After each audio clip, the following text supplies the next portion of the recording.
Absolutely. Voice was such a big part of what we did here, Clip, for 20 years. Just a great partner, a great friend, colleague, mentor, all of the above, and just an all-around great person. And when we tragically lost him in February, there was more people outside this building that we all kind of came together and said, hey, look, what can we do?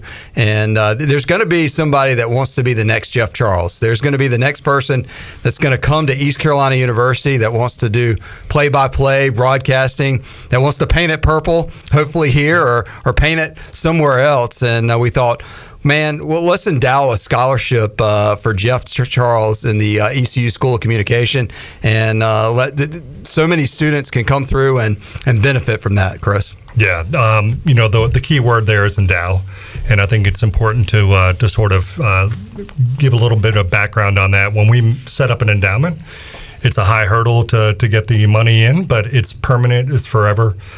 Jeff's name, the purpose of providing scholarships for young men and women coming through the program, it's permanent, it's in perpetuity, and that's why we want to do this. And to endow a scholarship, you need to raise $25,000. Is that right? Like I said, it's a high hurdle. $25,000 is a lot of money, but I know that his fans and those who want to support this will get there. So the idea that came about with a group of people is that we're going to do a 50-50 raffle.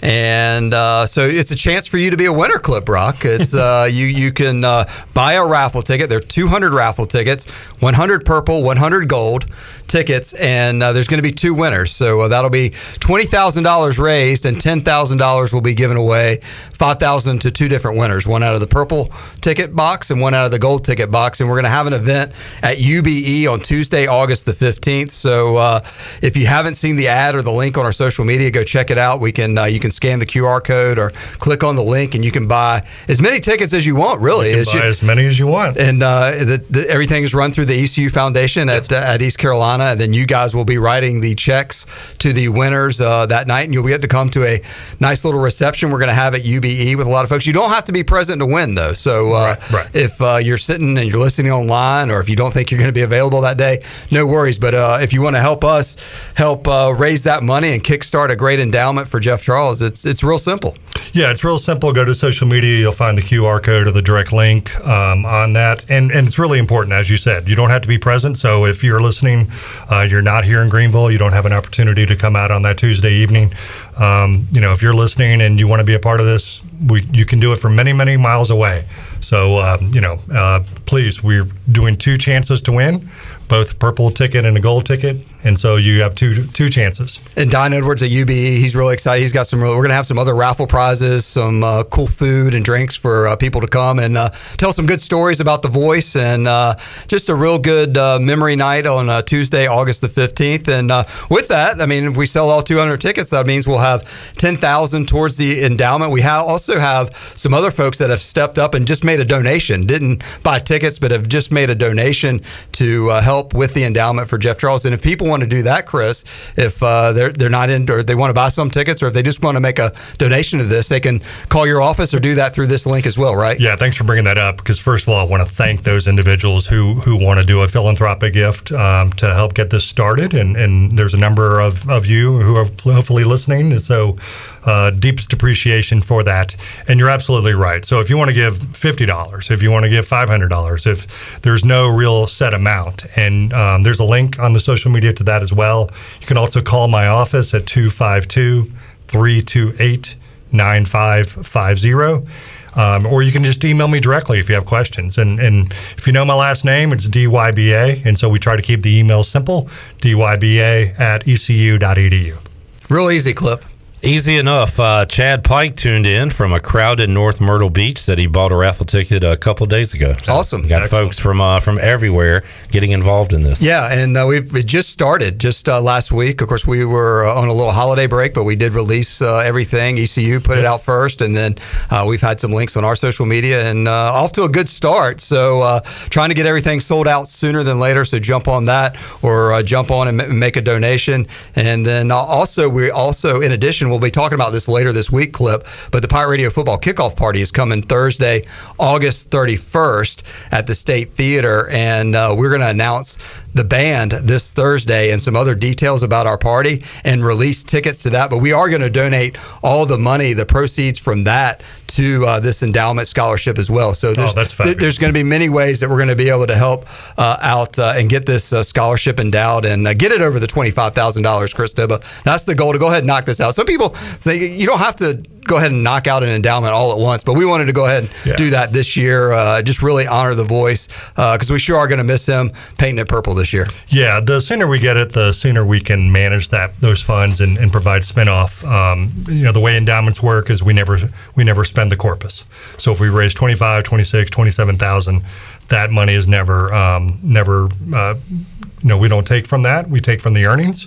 And so the sooner we get it endowed, the sooner it can start spinning off and helping a student. And spinning off, that means like a student in the ECU School of Communication will start to get X number of dollars per year. There's a process where they can pick who gets the scholarship each year. Is that right? Yeah, the way the foundation manages the money, we distribute it to the School of Communications, and that scholarship committee will find a worthy student that meets all the criteria and broadcast journalism, things like that, and we'll make that award. I remember, Clip, you'll probably remember, over the years we've done the Pirate Radio Party, we'd always donate money to the Heather Ann Pertee Scholarship in honor of Jeff's daughter who passed away in 1992 to the ECU School of Nursing. She was studying to be a nursing student, and all the stories of handwritten letters he would get from students that would say, hey, this scholarship really helped me get through ECU and the School of Nursing. So it has a powerful impact, these dollars that are raised to help students and then go on. And as I said, we're hoping to find the next Jeff Charles, the next person that wants to paint it purple,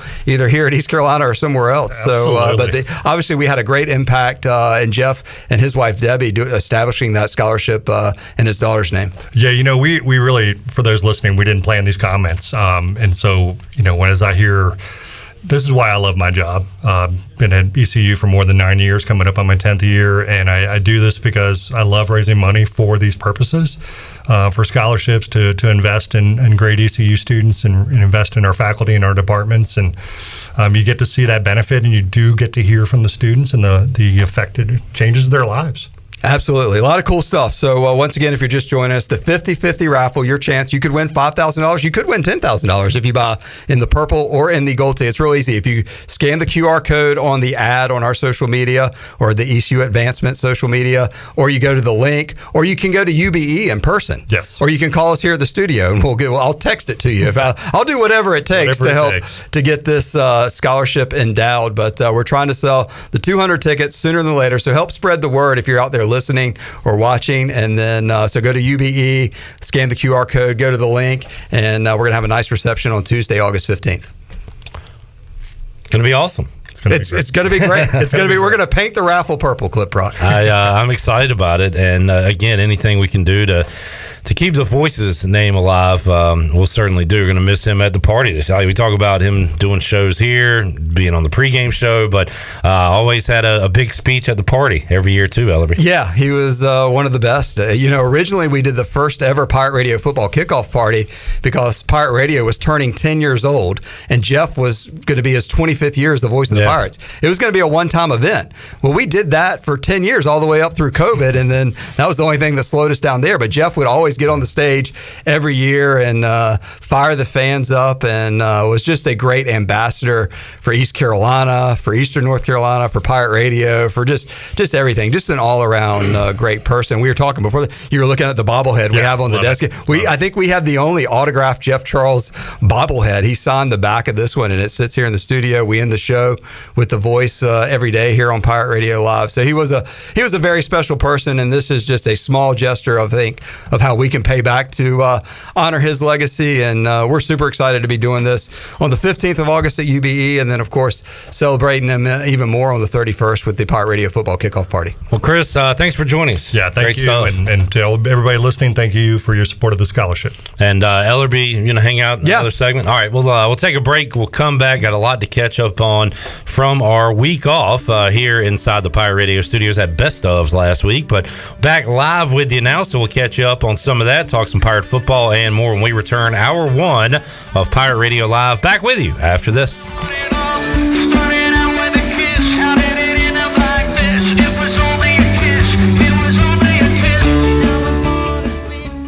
Here at Brown & Wood with Jeff Stein. It's summertime, and Jeff, you guys have a new car wash. We do. We put in a brand new car wash just for the customer. So when you come in, get your vehicle serviced, we wash, dry, vacuum your car for free. It's state-of-the-art, but free to the customer.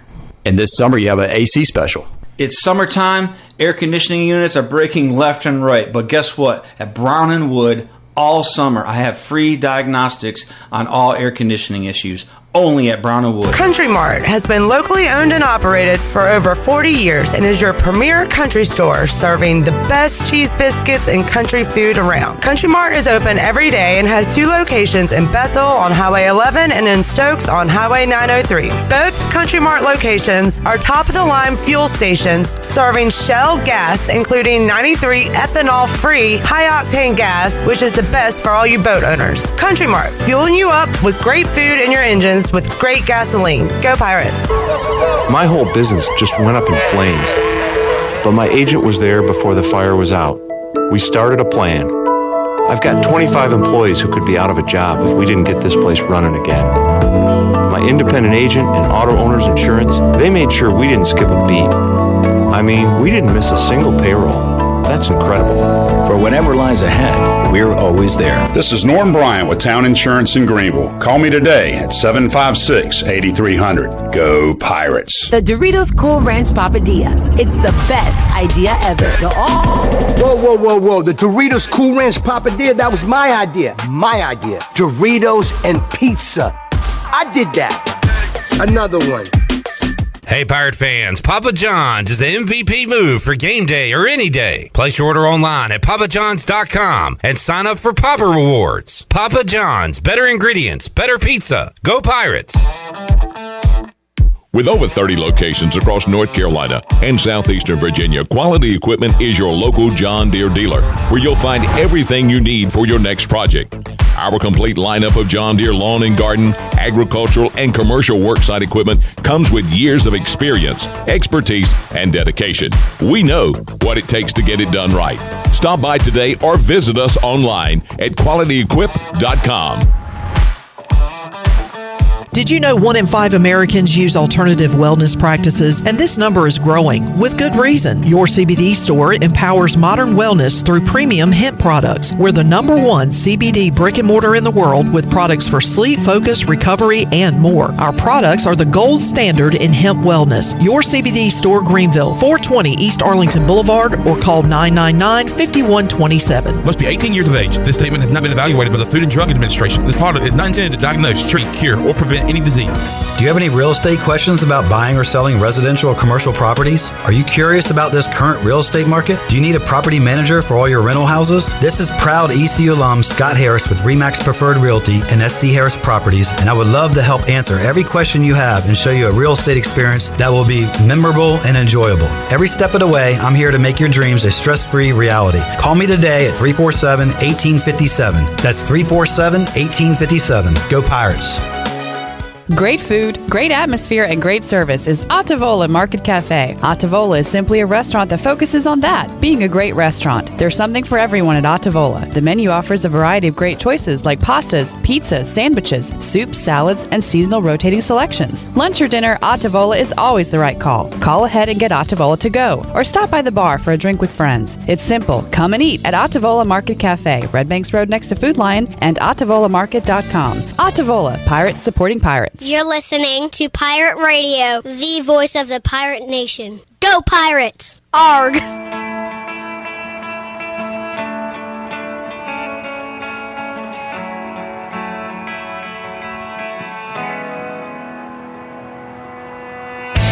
You're listening to Hour 1 of Pirate Radio Live. This hour is brought to you by Pirate Water. Get ready to party, pirates. Go to drinkpiratewater.com to find your new treasure. 21 and older only. Pirate Water. Why be yourself when you can be a pirate? Now, back to the show. Welcome back to the program. Order Jersey Mike's subs on the mobile app and get delivery right to your home, or save time and order ahead to skip the line to pick up from your nearest Jersey Mike's sub location. Jersey Mike's, a sub above. Now let's head back into PRL. Here's your host, Clip Brock. All right, back with you, Pirate Radio Live here on a Monday. And glad to be back with you after our 4th of July break. And I came in earlier today and saw that Santa Ellerbe had dropped off a Phil Steele College Football 23 preview magazine, which gets the juices going, Ellerbe. Gets me excited. It's about that time. I know. Usually I get those before the 4th of July break, but I think with obviously the transfer portal and everything else, his magazine was a little bit delayed, so I got it over the holiday break and I had it waiting for you when you got back, and I'll look forward to having Phil on the radio with the crew here and hearing about his breakdown of his magazine this year. Excitement time! No doubt about it, Coach. And Phil Steele has East Carolina in the middle of the pack, kind of right where I've seen him as far as gambling odds go and things like that. He's got East Carolina 6th out of a new 14-team AAC with the newcomers coming in. So he's got them. I've been saying, Ellerbe, there's kind of a big four, at least at the top, when you look at odds and who's going to win the American this year, and that includes Tulane, who won it last year, Memphis and SMU, a couple of holdovers that have been with the American, and newcomer UTSA, who Phil Steele actually has at the top. Jeff Nadeau also picking UTSA to win the AAC this year, and I said if I had to drive to Virginia and put something on somebody, I would pick, if not ECU, UTSA. The Road Runners? The Road Runners, meep. So, and East Carolina 6th amongst those teams, according to Phil Steele, and we'll have him on to talk about why he has East Carolina placed there. But, I wonder that Phil Steele doesn't care what anybody else predicts, but I wonder if a lot of these predictions, you see odds come out, and then somebody will make predictions off that, and the next person will make predictions off. It's kind of groupthink a little bit. Yeah. But as far as ECU, I think that's pretty fair. I've got questions like everybody does about who's going to be the starting quarterback. What's going to be like without Keaton Mitchell bailing the Pirates out when they need him? What's going to be like without Isaiah Winstead and C.J. Johnson making big plays? So I think the 6th is pretty fair from where I see it. Well, and the one thing that, just knowing how many times we've had Phil Steele on the radio, is he calls every coach. Not every coach talks to him, but I think he talks to about 80 to 85% of them, including Mike Houston this year. I saw he does his own homework, so he is like locked and loaded with everything and all the studying he does. And the one thing we've done with interviews with him, you can be asking him East Carolina stuff, and then you can say, hey, look, well, what about that linebacker at UTSA? And he'll switch right to it just like that. He knows his stuff. He is prepared. He is knowledgeable. He is a living, breathing college football encyclopedia. So magazine is out, and it's really good. My son, we were driving down the coast, and he was sitting in the back seat, and he was just blurting out fast facts for about an hour the whole way we were driving. So certainly some good stuff, and we'll see. It is the most accurate magazine over the last 15, 20 years. So Phil Steele, there you go, Clip. You got when you say you have nothing to do, you have plenty to do right now. Got a lot of reading to do, no doubt. And UTSA has a very experienced quarterback. They have their very own version of Holton Ahlers this year, Frank Harris, who played in 4 games in 2019 and played in 2020. Started everything in 21, 22, and he's back again this year. So they are coming into a situation, which is why they have high expectations. A lot of it, Ellerbe, is dependent upon the quarterback. They've got a guy that is going into, it'll be his 5th year playing football for the Roadrunners. Yeah, that quarterback experience is huge. Everything you read about Michigan is the reason that most people are projecting them to be the number 1 team in the country is because of their quarterback is back. J.J. McCarthy is, everyone is giving them so much props and credit as the team to beat right now because of the experience at quarterback that Michigan is bringing back. And of course, I think their offensive line is pretty decent as well. So it'll definitely be interesting when we get Phil on the radio to hear his breakdown of that first game, and then just a lot of questions those next 3 games: Marshall, App, and then Gardner-Webb. What can the Pirates do at the end of September? What would their record look like? Because we know how hard that first game is going to be, and you hate to throw in the towel, but really I think that first home game against Marshall really helps set the tone for the rest of September. It's almost going to be a swing game, I think, and will the Pirates win it and get to 1-1, setting up a huge game against App State, or will they be backs against the wall heading to Boone 0-2? And we've talked about it all day here in the building. We're 54 days away till East Carolina, Michigan. It is on.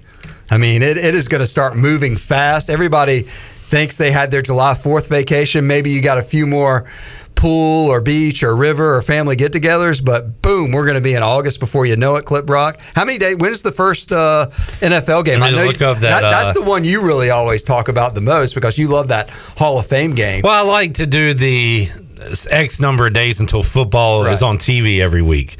So let's see, August 3rd, we'll look at the David Price Construction countdown to kickoff and see how many days away we are.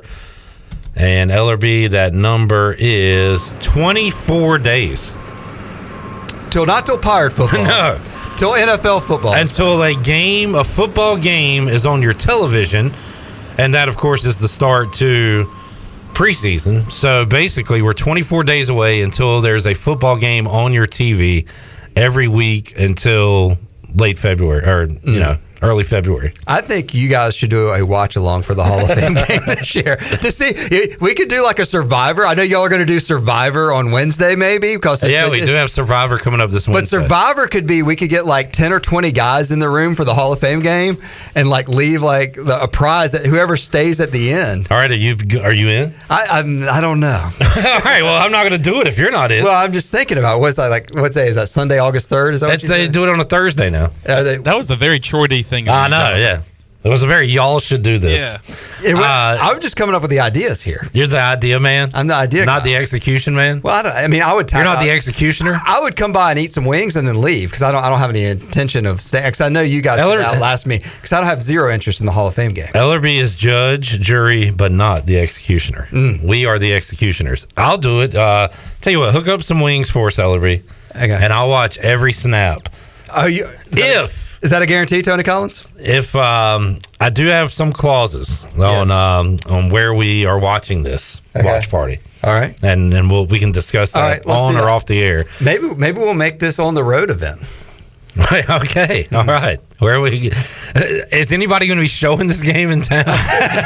We'll make somebody show this. I don't know if the bars will have that on. Yes. Speaking of which, in sports tonight, Ellerbe, we are at the All-Star break. The Atlanta Braves, one of the best teams ever assembled in any sport ever, had a fantastic first half of the season. But All-Star break in Major League Baseball, so we have hit a bit of a lull in the sports world, which is why we have Wimbledon on TV. Day tennis. But you can't beat that, right? Yeah, you can beat day tennis. There's absolutely a lot of things you can beat.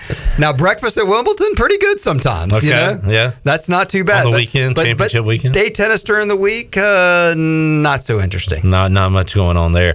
Gavin Williams has been fantastic. He's had the luxury of starting against the Royals a couple times, which helps, but pitched pretty well against Atlanta, giving up 4 runs in that game, and looks like he has found his spot in that Guardians rotation. And Tito, his manager, Terry Francona, loves him. The fans love him, and he is now a Guardian favorite, Ellerbe, with the way he's been able to throw. Yeah, I mean, I think he's kind of planted his flag, and knock on wood, is he there to stay for the whole second half of the season at this point? I mean, he seems to, over 4 starts, has proven that now he played the A's, the Royals twice, and the Braves, but I think he's done pretty well. Even the Braves game, it wasn't that ridiculous. Was it like a 4-3 game or something like that? It wasn't like the Braves didn't just run him off the mound very early. So. And he was finally able to get a win because he finally got some run support. He had not got much run support in his first 3 starts, but did in fact got 0 run support in his second and third start. They put up 0 runs while he was in pitching, but was able to get that in his 4th start and pick up his first major league win. And Connor Norby's been on fire at AAA Norfolk, hoping he gets called up to the Orioles soon. The Orioles are playing good baseball. They're in second place in the AL East right now? Yeah, and only a couple back because the Braves were able to win that series against the Rays, and the Rays were swept right before that. So the O's go into the All-Star break. Remember when the Rays were off to that tremendous start of the season? 13-0. Orioles are 2 games back at the All-Star break. There you go. Right there in striking distance. Can you believe you're talking about the Rays and the Orioles in first and second place in that, and then what is it, the Yankees, Blue Jays, Red Sox after that? Yeah, Red Sox in last, 1 game behind the Yankees. And the Guardians, by the way, Gavin pitching them into first place. They are a half game up on the Twins as we head into the All-Star break. Got Home Run Derby coming up tonight. All-Star game Tuesday night in Seattle. And we will play Pirate Radio Survivor on Wednesday. For those who have been around, maybe this started on the sports bar back in the day, when the worst sports day of the year, when nothing's going on. None of the big four anyway, with baseball, basketball, football, hockey. We play Survivor. We simulate an entire season of Survivor in 3 hours, and we will be doing that coming up on Wednesday. I'm finalizing who's going to be in the game this year, how we want to do it, but we'll have all the Pirate Radio personalities involved. Are you going to have some people from the outside? I mean, are you going to mix anybody from East Carolina, like coaches or? Yeah, we've done that in the past. Administrators, coaches, and I've got to meet with the committee, which is basically myself, tonight, and think about that. So Clip is meeting with Clip tonight? Yeah, we're going to have a big meeting. Could I nominate that maybe we have some of our NIL athletes like Lane Hoover and maybe, would sandwich meat come up during Survivor this year? Wow. Yeah. Could we have, Josh Groves involved in this? Josh Groves, you go on those like rewards where you get a lunch or something. Yeah. And Groves is feeding everyone there, perhaps. I just think that might add some intrigue. All right, to the mix. Yeah, we're going to include all our Pirate Radio personalities, and we'll have a few wild cards that we can throw in as well. Marcus Crandell. He's definitely in. Yeah, I think there's a good group of people. How many people can you have? I believe I can do either 18 or 20, depending on how the game I set up. Maybe you'll take suggestions on YouTube and Facebook the rest of the show. Yeah. Chad wants to be in. Chad, sorry, you didn't make the cut this year. Maybe next year. Next year we'll do we'll have a raffle to see who can be on Pirate Radio Survivor. But we'll have the list of competitors, and it's all simulated. It's a big simulation. The fun part is Chandler, and we'll have Ken Watlington on the show that day, Patrick Mason and others, but we will kind of ad-lib as to what's happening on the island, because it'll say, Chandler and Joey got in a fight, and it's our job to come up with a creative reason as to why and what they were fighting about. So will Connor and Joey be in this year, interns? I think they'll find their spot in as well. What about Pirate Radio favorite Wes Hines? Will he be a part of the Survivor this year? I would think he would make the cut as well, yes. Wes on Survivor, so yes. That'll be good. Only one person ever has had to be medically evacuated. That was Morgan Ehlers a few years ago. Wow. Had a... I do remember. And it wasn't Wes Hines? It was not. One of my favorite, Glenn, you probably remember this. Our favorite storyline was somehow Rick Smith kept surviving, and we just had it in our minds that Rick Smith had gone full Rambo. He had gone feral. He was in the jungle. He had boar blood on his face, face paint. He was just became one with the jungle and survived all the way until the end. It was a lot of fun. So, did he attack Morgan, or did Morgan get mauled? I'm trying to remember if Morgan got attacked. They said it was a wild animal, but it could have been Rick. It could have been Rick that actually attacked Morgan. It could have been Rick disguised as a wild animal, because I believe I came up with the theory that he had disguised himself in like tiger skin or something. Yeah. He had killed an animal and taken their body. I think you should do the last removed football, basketball, and baseball coach as a part of the Survivor. So you're saying we have Joe Dooley, Billy Godwin, and Scotty Montgomery. Scotty Moe.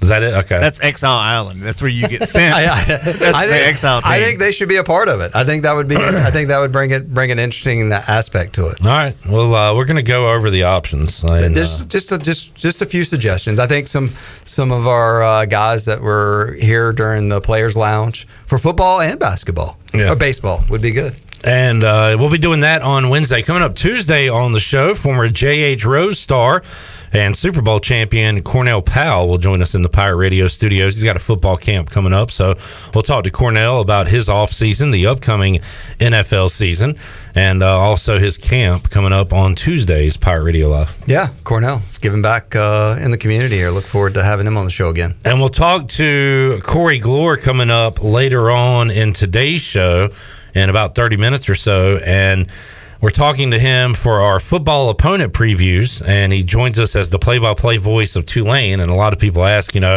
who is filling the shoes of Jeff. Nobody's filling the shoes of Jeff Charles. Who's taking over as the play-by-play voice for ECU? I think the answer will not be Corey Gloor, as he joins us today as the voice of Tulane. Are you going to make that that is not breaking news today? That's not official breaking news, but I would say it certainly is trending that direction. Sources closest to Clip Brock and the Clip Brock committee and Corey Gloor are saying that he's not going to be a part of that? I would like to nominate for the next voice the play-by-play voice of the Charlotte MLS team, Ellerbe. Have you heard this guy? I have not. Chandler, can we hear his call from the other night as he makes his call and gets excited? Think about what famous cartoon character he sounds like. Let's hear that goal from the other night, Chandler. Vargas in the area, still with it on the right side, stepping over, sending it back for Lindsay. Lindsay sends it back into the area for Swiderski. One touch, he scores! Another one for Swiderski! And that one was more impressive than the first! I thought he had like all announcers have the voice crack thing. Like Corey Gloor had the safe. Yeah. And all the and then they go back to their normal voice. He stayed in that voice. Did it sound any like let's hear it again. All right. Who does this sound like? Vargas in like the area, still with it on the right side, stepping over, sending it back for Lindsay. Lindsay sends it back into the area for Swiderski. One touch, he scores! Another one for Swiderski! And that one was more impressive than the first! It sounds very familiar to me. Hit it again, Chandler. Maybe we'll get it this time. Hit it. Vargas in the area, still with it on the right side, stepping over, sending it back for Lindsay. Lindsay sends it back into the area for Swiderski. One touch, he scores! To the funhouse! Another one for Swiderski! And that one was more impressive than the first! Hey, it's my pal Pluto. Say hiya, Pluto. That is the most Mickey Mouse-ish voice I've ever heard on a play-by-play call. Is he just trying to get a job with Disney? Is that perhaps with ESPN? Maybe. Yeah. They had a bunch of layoffs. Leader? They had a bunch of layoffs. Maybe he's trying to. Maybe where he sees the door being closed for a lot of people, he's seeing a window of opportunity. A very exciting goal call there, and he just morphed immediately into Mickey Mouse. Kind of sounded like Shirley, a freshman. Yes, but again, she went back to her normal voice. He stayed in the Mickey Mouse voice the entire time. Maybe he's Mickey the Mouse. It could be, but I nominate him to be. I mean, can you imagine, Roger? My guy! Woo-hoo! Can you do a paint it purple in that voice? Oh, you can paint it purple! Our Mickey Mouse play-by-play voice. Let's get him. Hello, sign him Pirateers. up. Right here in the Funhouse. PIRAT. Exactly. This could be great. There we go. All right, Ellerbe. Anything else? No, as I mentioned before, we appreciate big announcement Thursday. Chris Dyba being on the first half hour. Check out that scholarship for Jeff Charles. It's a 50-50 raffle coming up August the 15th. It's at UBE. You can get tickets at UBE. You can scan the QR code. There's a link on our social media. Lots of ways to access it. Only 200 tickets are available. You could win. We're giving away $10,000. We're going to have two $5,000 gifts. Your chance to be a winner. So there's a purple and a gold. There's a purple and a gold ticket. So you can buy as many tickets as you want. They're $100 each, and there's only 200 to be sold. We're off to a great start. We're doing that August the 15th. We're going to have a great. You don't have to be present to win. So if you buy tickets, if you live in Charlotte or wherever else you're listening, you can still buy tickets. And then also, August the 31st is going to be the Pirate Radio football kickoff party. We are 52 days away until that party. We're going to have some more details and a big announcement of who is going to be performing at that on Thursday at 3 o'clock. So look forward to being back on the show later this week. It's action-packed PRL time of year. Awesome stuff, and we will be making a big announcement coming up regarding the musical act coming up on Thursday's show. Ellerbe, we'll talk to you then. See you then. And we'll take a break. See you then. Oh, Zodgurski. We'll take a break, come back. More to go. Hour 1, Pirate Radio Live here on a Monday. We'll talk to you guys, see how you've been in the YouTube, Facebook chat, and more when we return. Hour 1, back with you after this.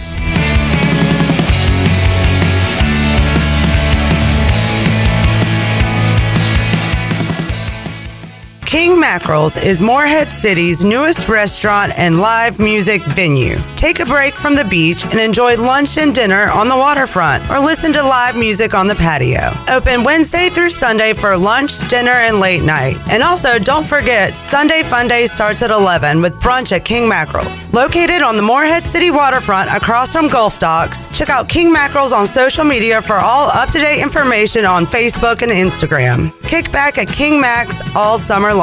Wally's 2 Kettle Corn in Winterville is where you can find the tastiest popcorn around. Make it a movie night at home with Wally's 2 Kettle Corn. They have over 50 flavors to choose from, including classics like cheddar, caramel, and my favorite, better butter. Or try their specialty flavors such as Chicago Style, Wintergreen Mix, and MJ's Cheesecake. Wally's 2 also caters, so if you're hosting a party or event, satisfy your company with delicious popcorn. Check them out on Facebook or stop by and see Wally today on Fire Tower Road across from Sam Jones Barbecue. Wally's 2 Kettle Corn. Make it a poppin' day. Hi, I'm Annalie Newhoff. And I'm Rob Campbell. And we are with CopyPro. We have been locally owned and operated here in Eastern North Carolina for almost 50 years. CopyPro is the leader in office technology. Does your business struggle with keeping printing costs low or producing professional documents? Here at CopyPro, total customer satisfaction is our #1 priority. We have a variety of solutions to help reduce your printing expenses and make your business more productive. Call us today at 1-800-682-6558 or online at copypro.net. CopyPro, we are the professional office systems people.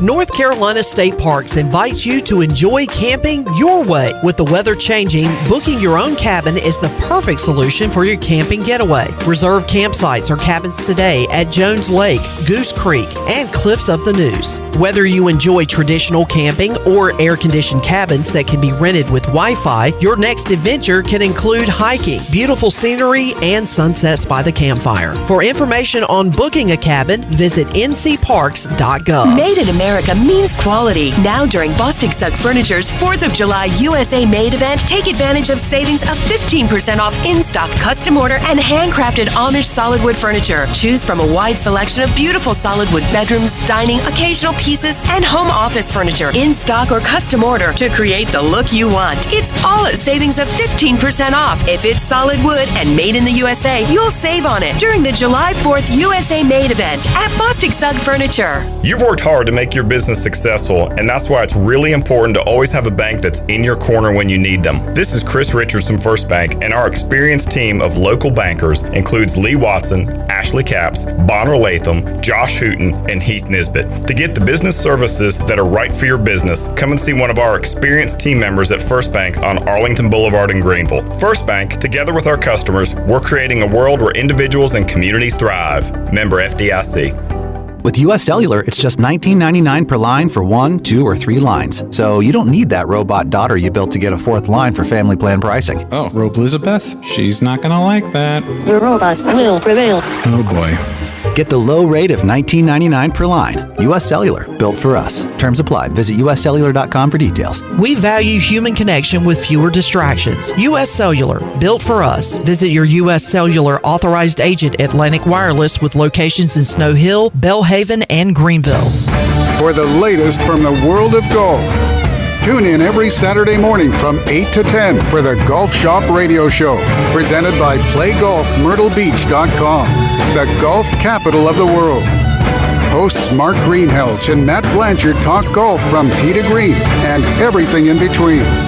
If you like golf, you're going to love Golf Shop Radio. Before you tee up, drop on in.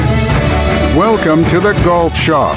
This is Dale Murphy, 2-time National League MVP and number 3 with the Atlanta Braves. And you're listening to Pirate Radio, the voice of the Pirate Nation.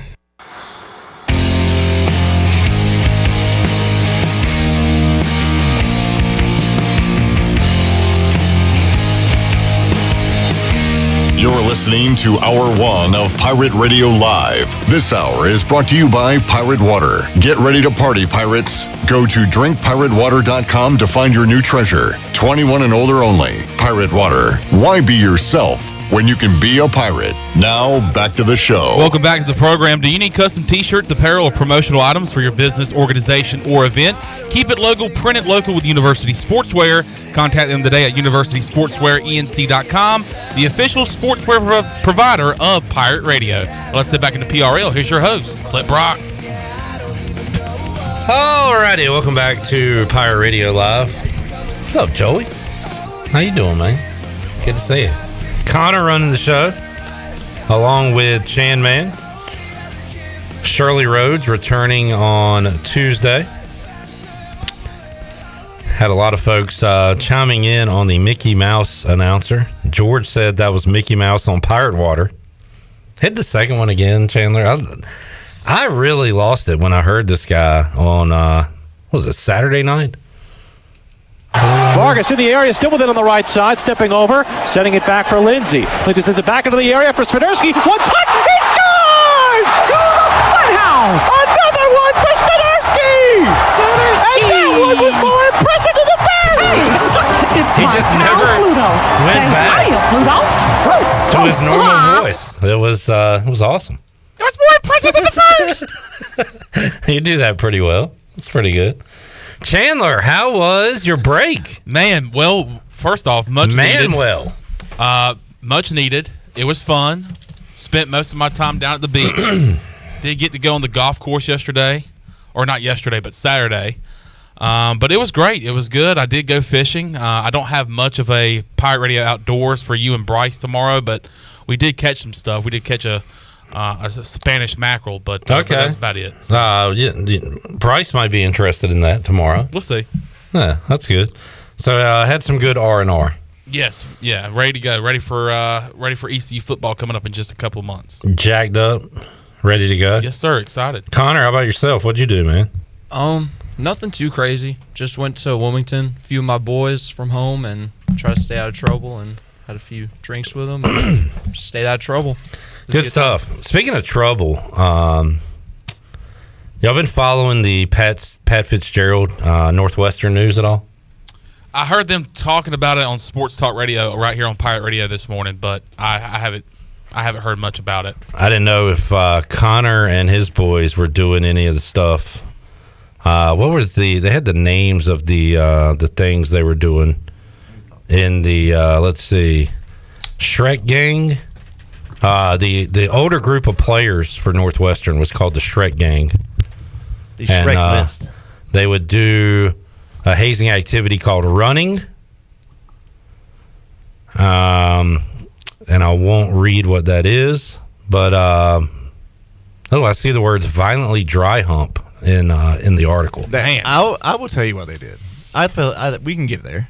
Can we talk about it on radio? Yeah, we can get there. Can you see Joey in the background of what he just did? We can get there. We might need to find him. So apparently a group of senior leaders. Before you say what it is, we're all about to do this.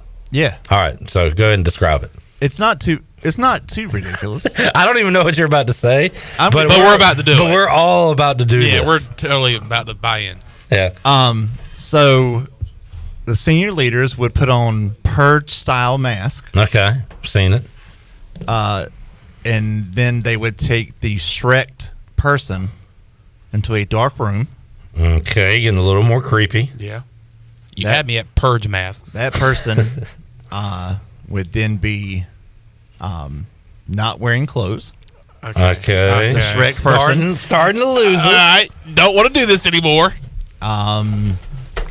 And then the senior leaders in the mask would then proceed to rotate as they my God. As they were clothed. Okay. But the Shrek person was not. Right. And then they would proceed to simulate things that your dog would do to a stuffed animal. Huh. Okay. This poor and unfortunate. What is it? Locker room hazing. Locker room chat or whatever. That is not locker room talk. That is not locker room talk. And then there's more. But wait, there's more. There's more. Chandler, you know who's going to have to be the naked guy, right? Yeah, I mean, why not? Why not? Yeah. Let's get it over with. Let's go. Turn the lights on. Let's go Shrekking. There was the car wash. Okay, that sounds innocent enough. I'm sure let's hear about it. Nothing wrong with that. You would be in the showers. Okay. Which we all take showers after every Pirate Radio Live. We have our Pirate Radio showers. We all hit. We have a meeting and we say, all right, hit the showers. Hit the showers. Do a little slap towel. Well. What do you think, Donnie Kirkpatrick? We don't do it here in East Carolina, I can tell you that. Well. The car wash would be that there would be... The car wash. You of course, being Shrek, would be naked. Naked. Yeah. Naked. And then in this case, the leaders would be also naked. Okay, a lot of naked stuff going on. Yeah. And then you would go through a line of nude people in the car wash. Good gracious. And this is team bonding. What is this? We're not done. We're not? I'm done. I've been done when you said purge man. I never started. There was something about a bear crawl was done in Are the events that you're talking about now from worst to least worst? I think so. Or I think so. I think the bear crawl is the least worst. Okay. I think the bear crawl is the least. It's still very weird that these people are being made to do these things, but where it gets horrible at is the latest note is that there's photographic evidence that it was on the team meeting boards in the team meeting room, like the big room. Yeah. And that there was a Shrek list of people that were to be gotten. Yeah. So this is all like hazing, and if you've ever been a part of a team or a group or whatever, I guess a frat. We made Connor wear an outfit earlier that was ridiculous. Right. But we laughed in his face. We didn't watch him change. We did not, and no, we did. We were not. And we did not join him in the changing room. No. We didn't turn the lights off in the changing room and do weird stuff. And once he changed into that said costume, we did not hump his leg. We did not. No, we did not do any pit bull activities, Mr. Worldwide. Wait, Connor's claiming somebody may have done that. Who touched you, Connor? I told you not to tell. So, yeah, again, like this. I don't want to say this type of stuff. I don't want to say it's like, standard, but it's football, and it's weird things happen. Yeah, but are we with team dynamics? But you can do stuff without. You can have a winning, successful culture. I think so. Without this, right, without being naked in a shower. I don't think they do this at Bama. I don't know. You don't know? You think Nick Could Saban? that be the power of their success? I know that Nick Saban is not promoting the naked Shrek or whatever. I'm sure he does not have a Shrek list on his team board. Yeah. And then there's the video during games, during like live play of guys doing the Shrek motion around a player. And then, even worse, you see coaches get in on the deal. Well, you talk about a winning program. Northwestern was 1-11 last year. Maybe their quarterback came off the field and he got the Shrek motion from Pat Fitzgerald. I would hope that that maybe they try something else to go with this year. How about our running backs coach with the big guns, Chandler? Chris Foster? Chris Foster is with Northwestern Yes, now. he is.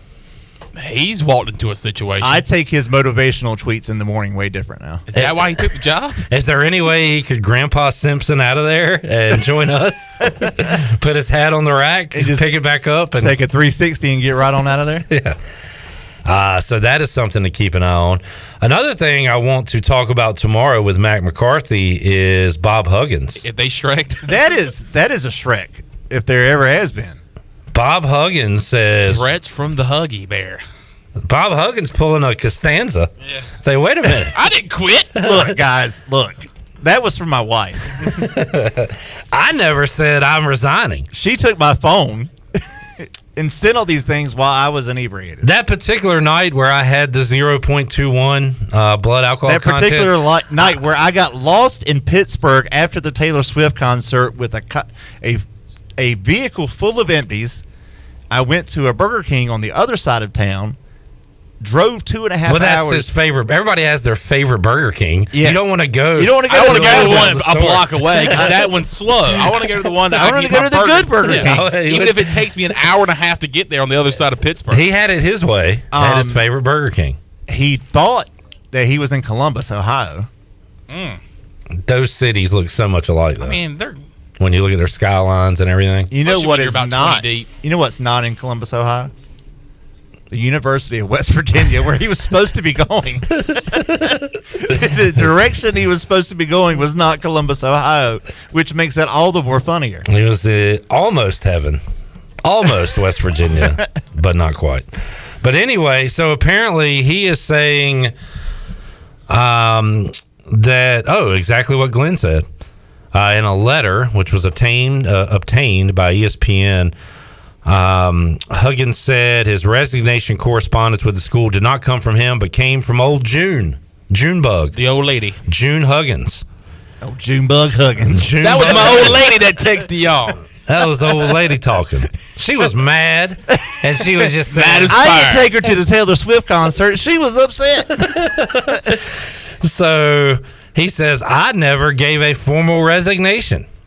But there is a letter that says that he gave his formal resignation. That was Junebug. That was June. That was not a text. That was June. That won't Bob. Read the fine print.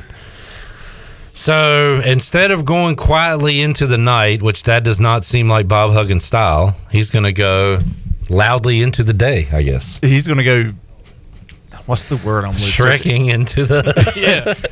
Judiciously into the night, I guess. He's going to try to...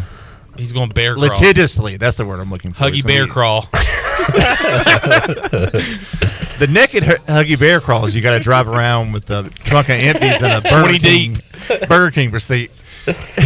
All right, give me 5 naked Huggy bear crawls. You got to be in the wrong city. You have to think that you're in Columbus, and you got to find the best Burger King in the county. Not just any Burger King, the best Burger King. All right, Whopper. I've seen some comments.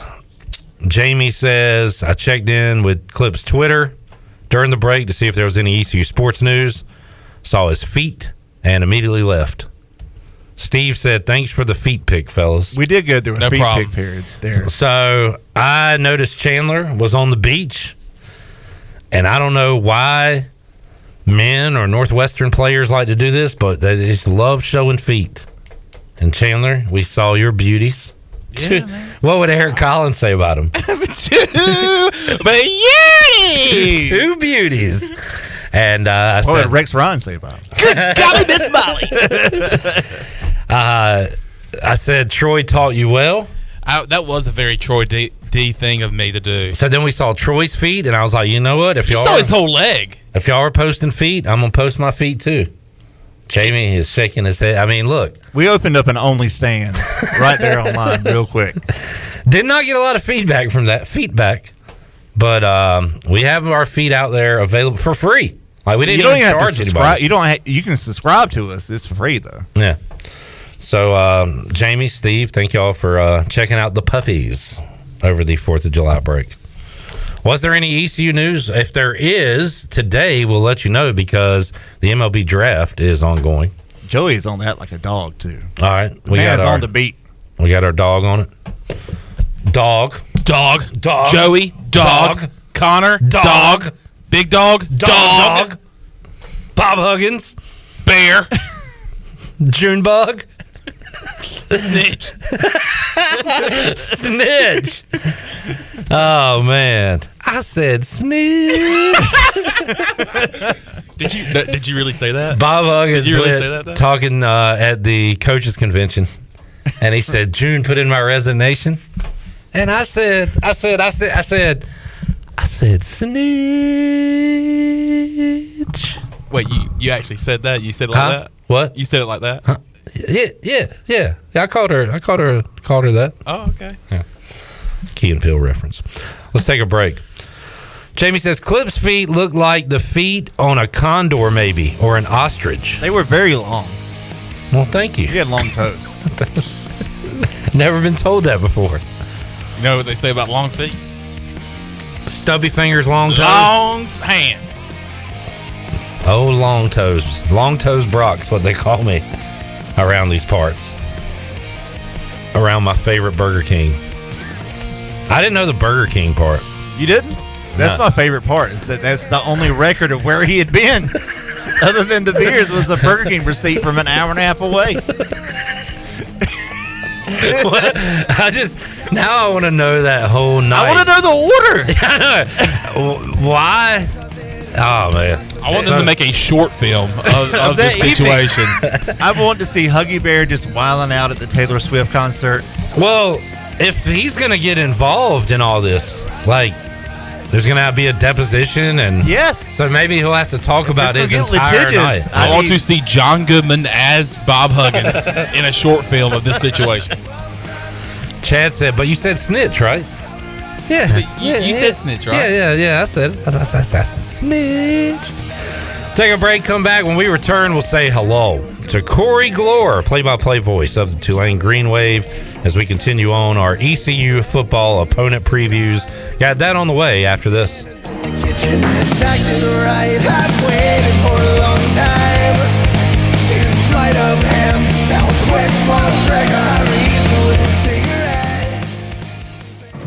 Serving those who serve is a lifelong mission, one that Budweiser supports with Folds of Honor. Together, they've been helping military families for over 13 years by funding life-changing scholarships. So join me in raising a Budweiser to raise funds for families for American heroes. Grab a case of Budweiser today at your favorite local retailer. Proudly distributed by Carolina Eagle Distributing, supporting our military veterans and the Pirate Nation since 1989. Enjoy responsibly. Copyright 2023, Anheuser-Busch, Budweiser, Lager Beer, St. Louis, Missouri.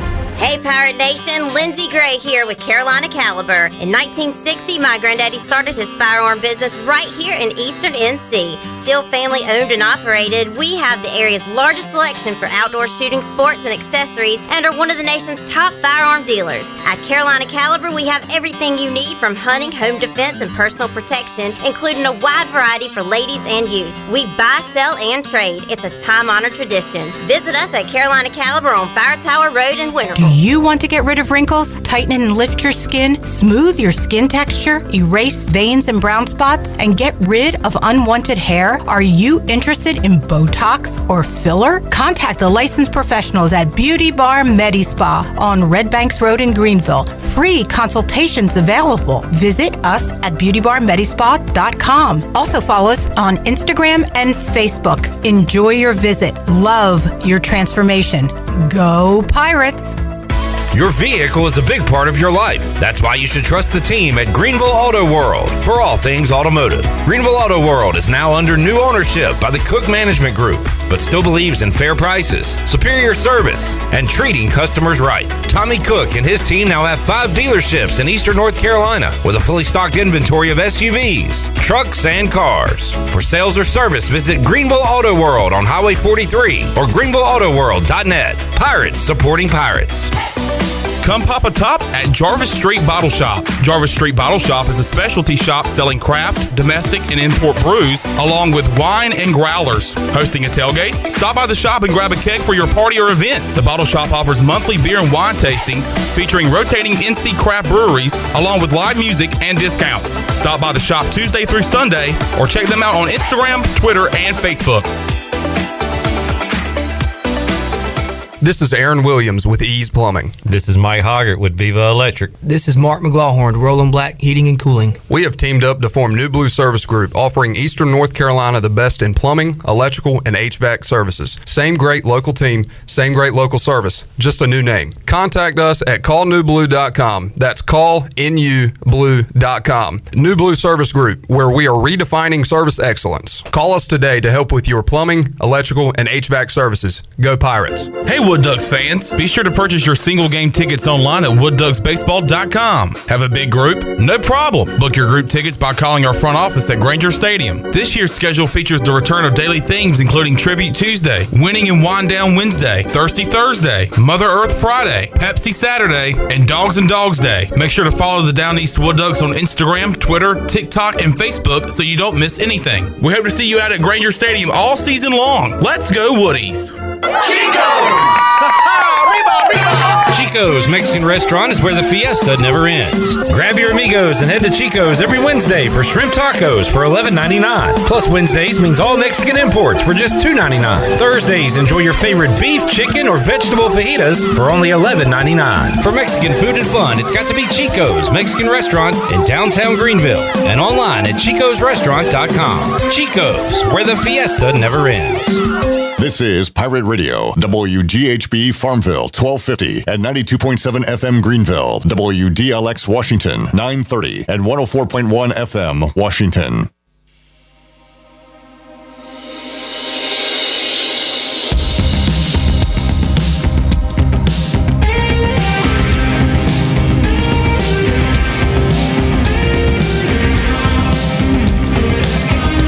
You're listening to Hour 2 of Pirate Radio Live. This hour is brought to you by Country Mart. Country Mart is open every day and has 2 locations, in Bethel on Highway 11 and in Stokes on Highway 903. Country Mart, fueling you up with great food and your engines with great gasoline. Now, back to the show. Welcome back to the program. Wood Ducks Baseball is back. Single game tickets are now on sale. Get yours today by calling the front office at 252-643-5305. Visit them online at woodducksbaseball.com to check out schedules for games, giveaways, theme nights, and post-game fireworks. The Wood Ducks hope to see you out at Granger Stadium all season long. Go Woodies! Now let's head back into PRL. Here's your host, Clip Brock. Back with you on Pirate Radio Live here on a Monday, back in the swing of things and gearing up for Pirate football. Got a big announcement regarding our Pirate Radio football kickoff party coming up on Thursday.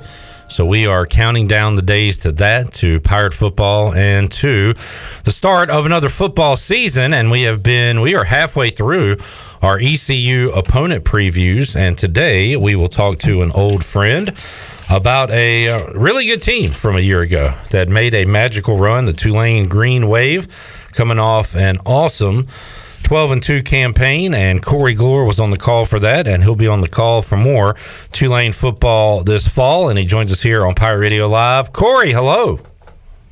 Can you give me any sort of a teaser of what this big kickoff party announcement's going to be? Like, is there going to be cake? Do we have cake? I don't know if we... Yes, the band Cake will be performing. We're going the distance. Well, I will be there. All right. Hey, look, there's a big announcement. If Cake performs at the Pirate Radio football kickoff party, Corey Gloor will be there. Corey, how are you doing down there in Nolens? I'm doing well. It's so warm, but I'm doing well. This is just a soupy, warm time of year down here. So I'm battling through that. But other than that, I'm doing well. Refreshed off a little vacation I just got back from, and we're about 50 some odd days away here, so counting down those days. Recapping Tulane athletics and the events that you called, Corey, I don't know if it's surprising. Maybe I overrate Tulane basketball because I like Ron Hunter so much, but the magical run in football, the improbable run you guys had at the end of the baseball year, does it almost make basketball look like a disappointment? Like, that might have been the sport I would have said, okay, Tulane has the most success in will be basketball in 2022. You know, it's funny. I was reading a piece in the paper here in which Tulane basketball, they're in a couple of weeks, they're heading over to China to play in the World University Games as Team USA's representative. And so they were doing some media about it. And Jalen Forbes, who's now the real leader of the team here, he was talking about how much of a failure last year was. And that was a 20-win year, and that's the first time that's happened in a decade here. And so the fact that, of the 3 teams that I spend most of my time around, that's the one that people are calling the failure from this past season. It certainly means that some really good things happened across the board. Now, getting the way baseball got to an NCAA tournament was very unconventional, and it's not recommended, but they got there, and they got there in a pretty amazing way. And so the fact that now all 3 of those programs that I'm going to be calling games for here next year are coming in with some pretty high expectations, you can kind of feel the buzz around this place, even though we're over nearly 2 months out from this semester beginning.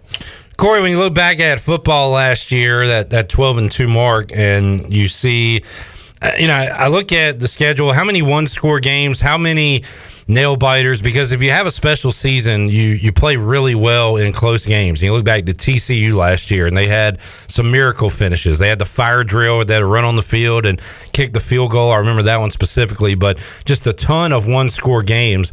How, I don't know if fluky is the word, but how many of those games were you in last year that you ended up winning that were 50-50 games that made that a special season? And how many did Tulane kind of dominate? We saw the East Carolina game. It was close. East Carolina just couldn't get anything going offensively that day. Tulane pretty much dominated, especially on the defensive side. So what was the ratio of, man, we got out of there by the skin of our teeth, and wow, we dominated on that Saturday? I think you can look at, with the exception of the conference championship game, well, I guess actually that's really the only one that can come to mind here. Of the major games that you look back on from last season that Tulane won, they were one-score games. I think about Kansas State on the road. I think about Houston on the road. I think about winning at Cincinnati to close the regular season. Those were all one-score affairs. And so, like, the big ones that they got, and then the Cotton Bowl was a one-score game, obviously. That was a one-point win. And so those types of games, Tulane did wind up on the positive side of. They had some comfortable ones in there. They crushed SMU. You mentioned the ECU game. That was close, but, it was kind of the defense really kind of locked things down the second half and just kind of keeping ECU at arm's reach the entire way. They had a huge lead on Memphis, nearly gave it all back, but still won by, I think it was 11 in the final of that homecoming game. And so, that they fared very well in close games, but it was not, it wasn't, half of the wins. There were about 4 of them, I would say, in which were the one-score affairs that were nail-biters. The other 8 or so, Tulane kind of seemed to have possession of throughout the course of last year. Corey Gloor joining us. Corey, I'm reluctant to say that Tulane can repeat what they did a year ago, but because we see these kind of magical years and they're just tough to sustain. But one thing they do have that some of these other teams in the past that had magical years don't have, that's a returning coach, and a great coach in that at Willie Fritz. So let's go with other returners, Corey. How familiar would this team look this September to the one that won all those games last year? Well, the quarterback returns, and I think that's probably going to be the biggest reason as to why Tulane's going to be picked near the top of the league this year. I don't know if they'll be a preseason favorite. We'll see in a couple of weeks. They should be, in my mind, no lower than 2 in the preseason poll. I think UTSA is probably the other school that will have a candidacy here to be the preseason conference champion, because we haven't seen them, but they return so much of that team that's been dominating the last couple of years in Conference USA. And so I think Tulane's going to be 1 or 2 in the preseason poll, and having a 4-year starting quarterback is going to be a huge impetus for that. You'll lose 2 key pieces of your defense, your defensive leaders, the linebacking core of Dorian Williams and Nick Anderson. Williams was drafted by Buffalo, and Anderson signed with the Saints afterward. And then you lose Tajay Spears, who's the conference offensive player of the year last year, and he's a member of the Titans now. And so those are big voids to fill. But around that, there's a lot of returning force here. The offensive line is pretty well intact from last year. The defensive line all returns from last year. You do have a new defensive coordinator, so we'll see how Sheil Wood tweaks how this team runs defense. That was such a strength of last year's team, and that was kind of a zone coverage defense that predicated a Cotton Bowl win. And now Sheil Wood tend to be a little bit more aggressive in his time at Troy, and so we'll see how that changes the way this defense looks.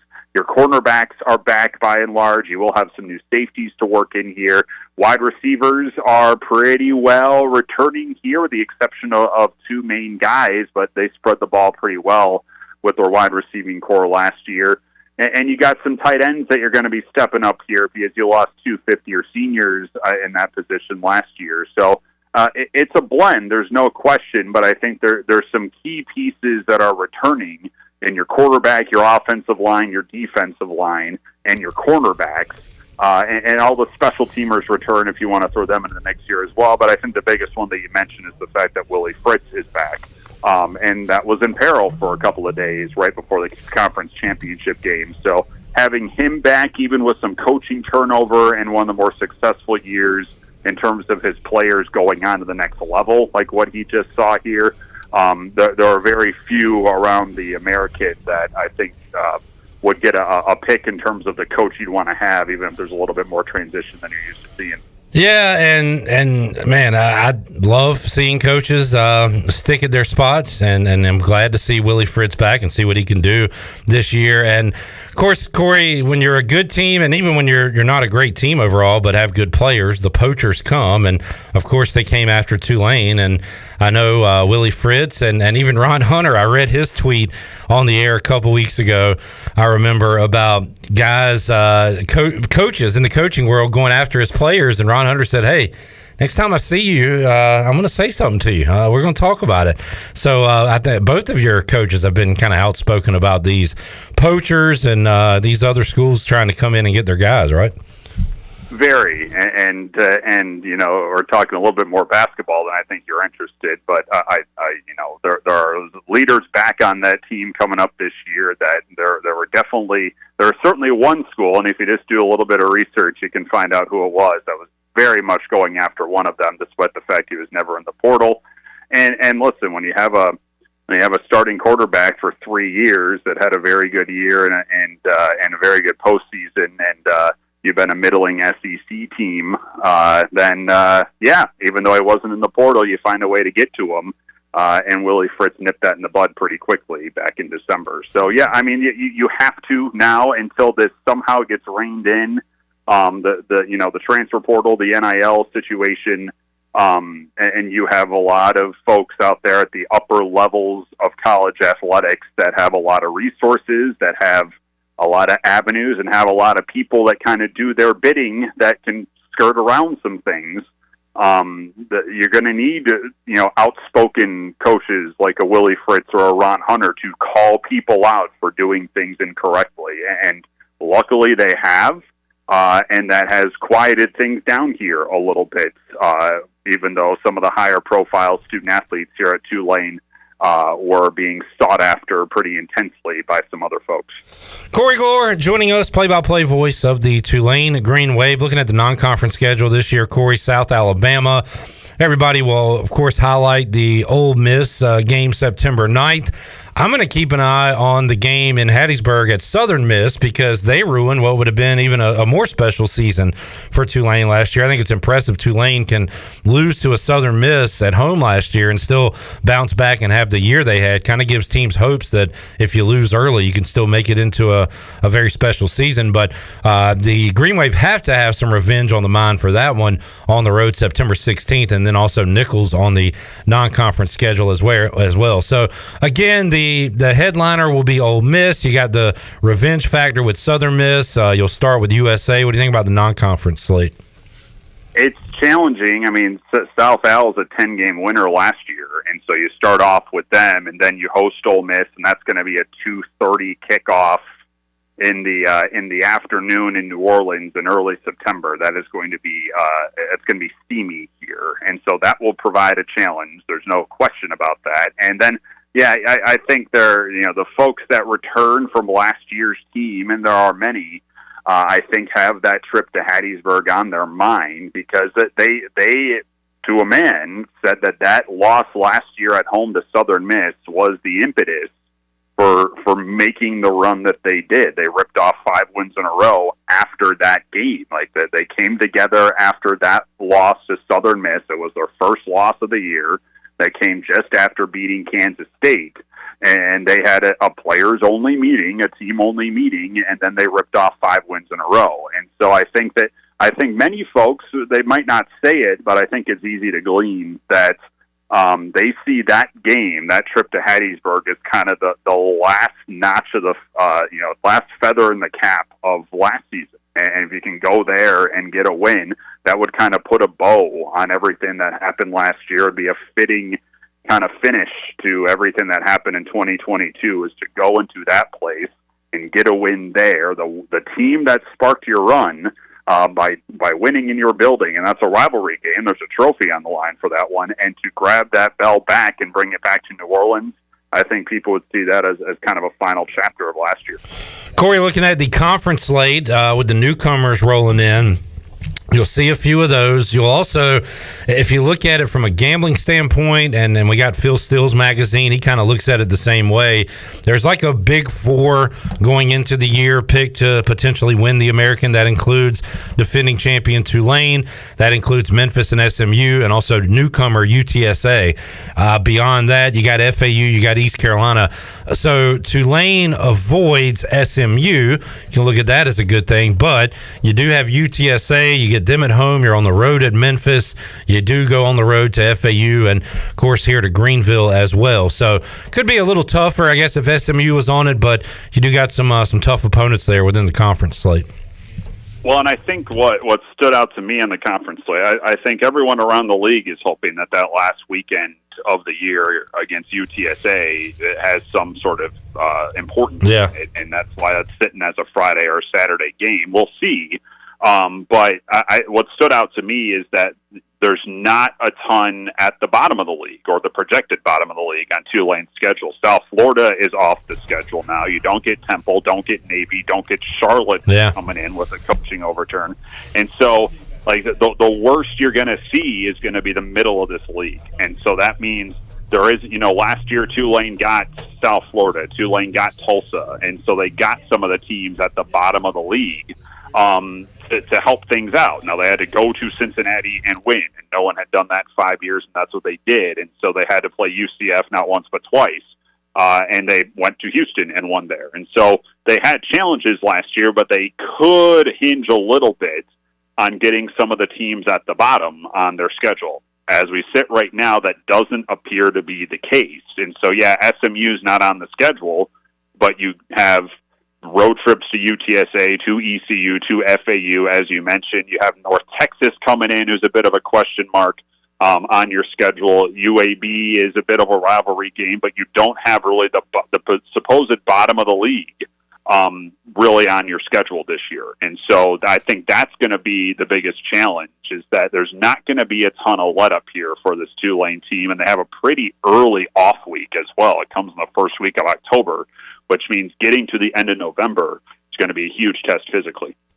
Corey Gloor joining us, Pirate Radio Live Line. Corey, in your relatively young play-by-play career, you've called a lot of magical games at Clark LeClaire Stadium and elsewhere with ECU baseball. You were able to call, I don't know how you could top Tulane beating USC and the way they did in that game, but also Tulane winning the AAC tournament and playing eventual national champion LSU in a regional. So, I mean, you're pretty dang lucky, Corey. I know you're a Midwestern doom and gloom guy, but let's say you're a pretty lucky fella. What do you think?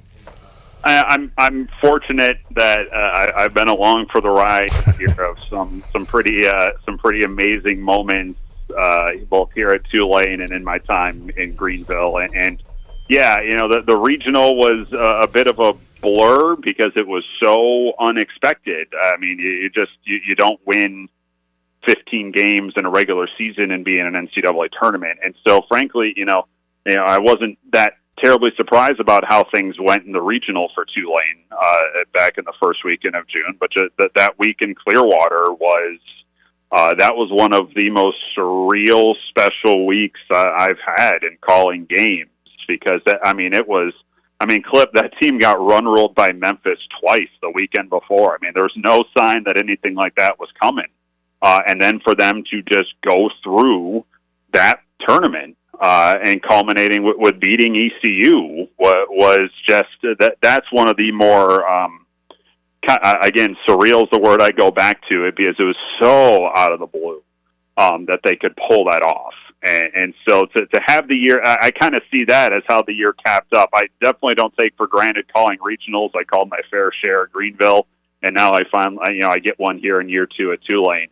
But that Clearwater week, that was something else, and it was one hell of a way to finish out season 2 for me here.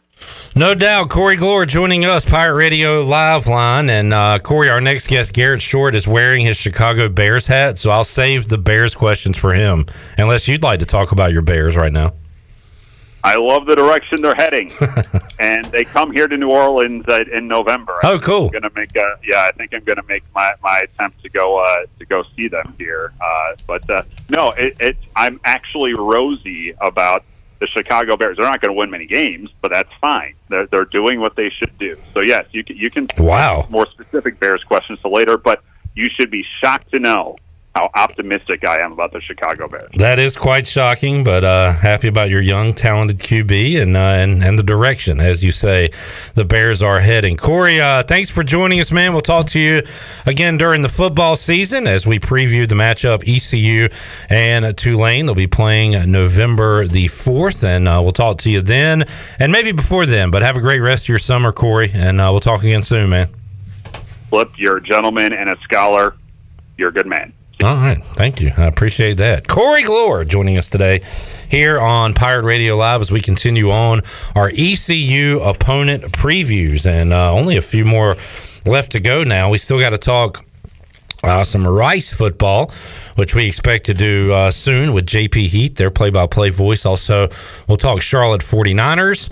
A little FAU, Navy, Tulsa still left on the docket to preview this summer. All right, let's take a break. When we return, Garrett Short, WNCT Channel 9, will join us. We'll talk about what's going on in the world of sports, look at some of the Pirates on the diamond, some Pirates in the MLB draft, and maybe talk a little football as well, as he is rocking his Bears hat today. So we'll dive into some NFL. I just saw 2 Panthers are set to be honored. You saw that, Chandler? We'll talk about that coming up and more when we return. Pirate Radio Live on a Monday.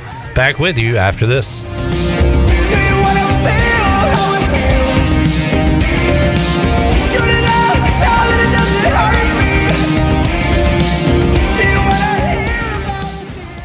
It's the summer shopping season at Brown & Wood. Here with Jeff Stein. Jeff, I've noticed a lot of great GMC pickup trucks on the lot. Yes, sir. We have 2500s and 1500s in stock and the all-new 3.0 Duramax diesel. We earn 30 extra trucks on allocation, so go online, brownandwood.com, or stop in, build your truck, we'll get it coming for you.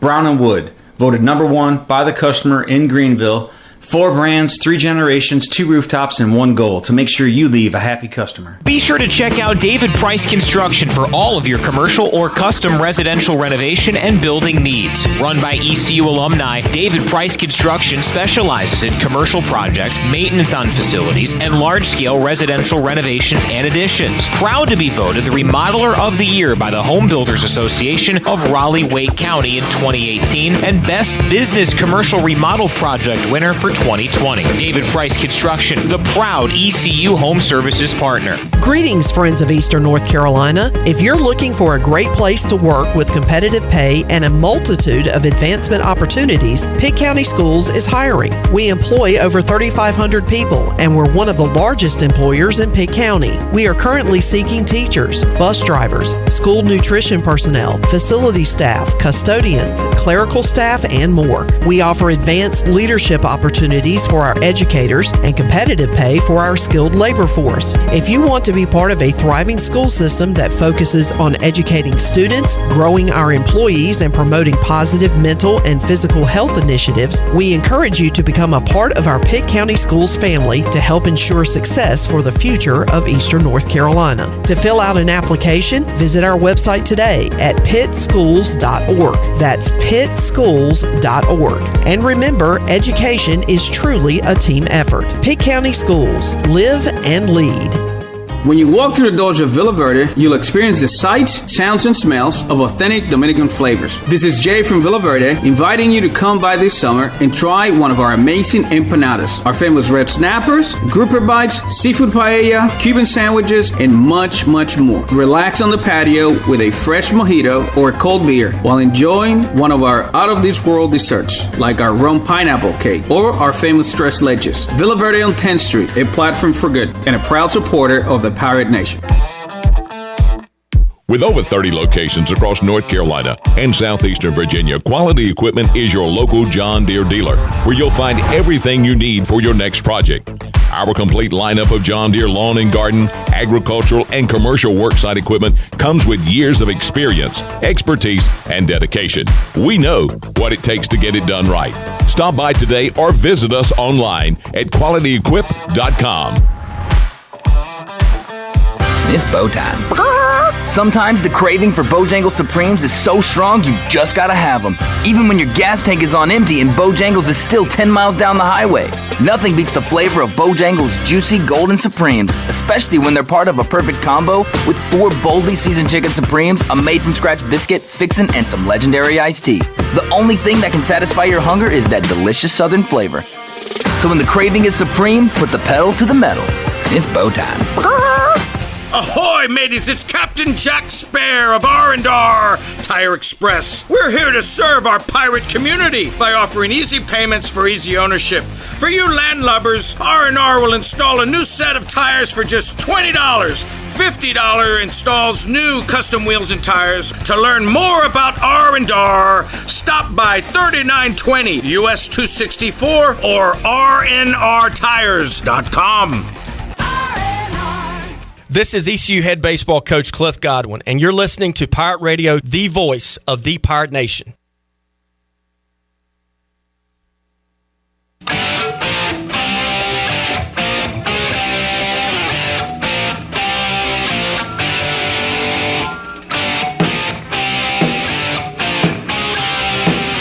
You're listening to Hour 2 of Pirate Radio Live. This hour is brought to you by Country Mart. Country Mart is open every day and has 2 locations, in Bethel on Highway 11 and in Stokes on Highway 903. Country Mart, fueling you up with great food and your engines with great gasoline. Now, back to the show. Welcome back to the program. Greenville Utilities Neighbor to Neighbor program provides help for those who need temporary assistance with your utility costs.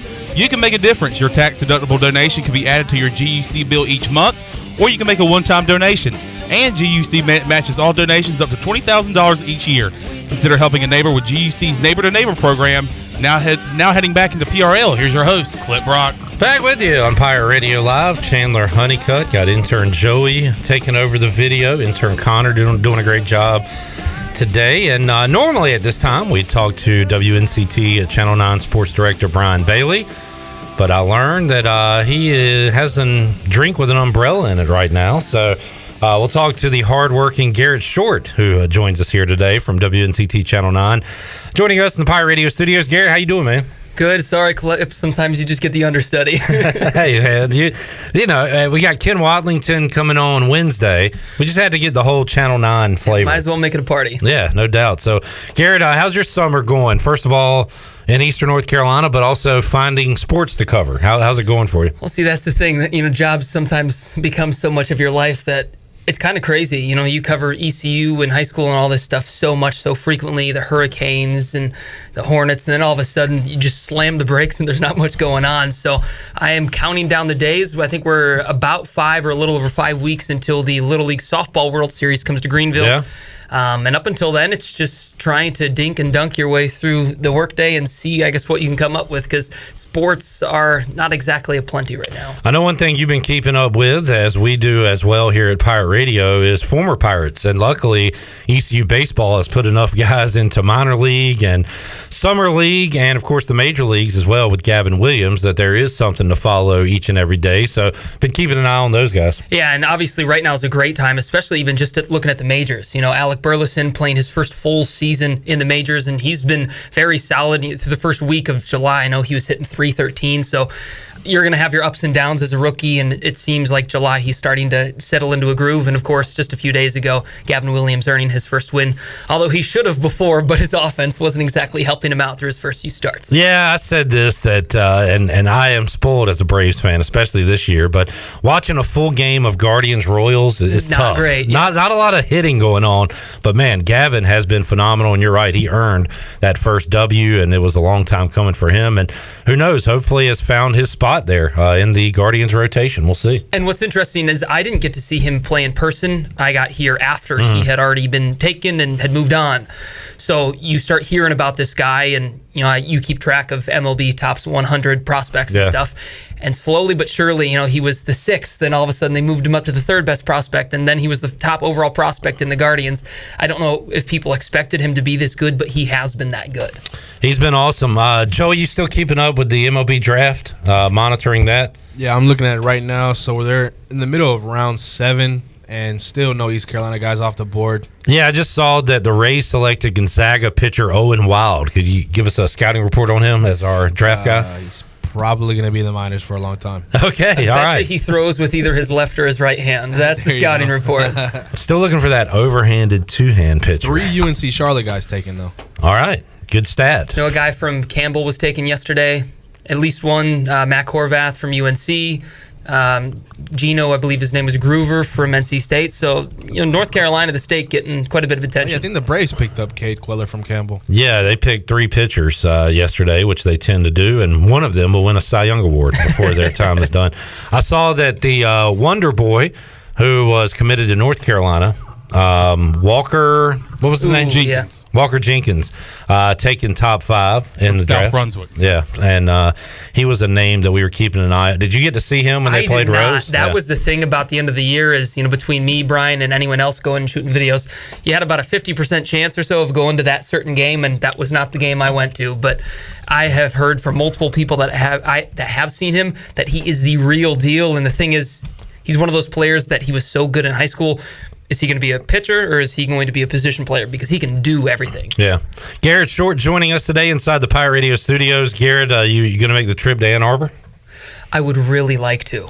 Seeing a game in the big house, growing up, grew up in the Chicagoland area. Yeah. Not that everyone was a Notre Dame fan, but the south side of Chicago, especially, a lot of south side Irish people paid attention to the Fighting Irish.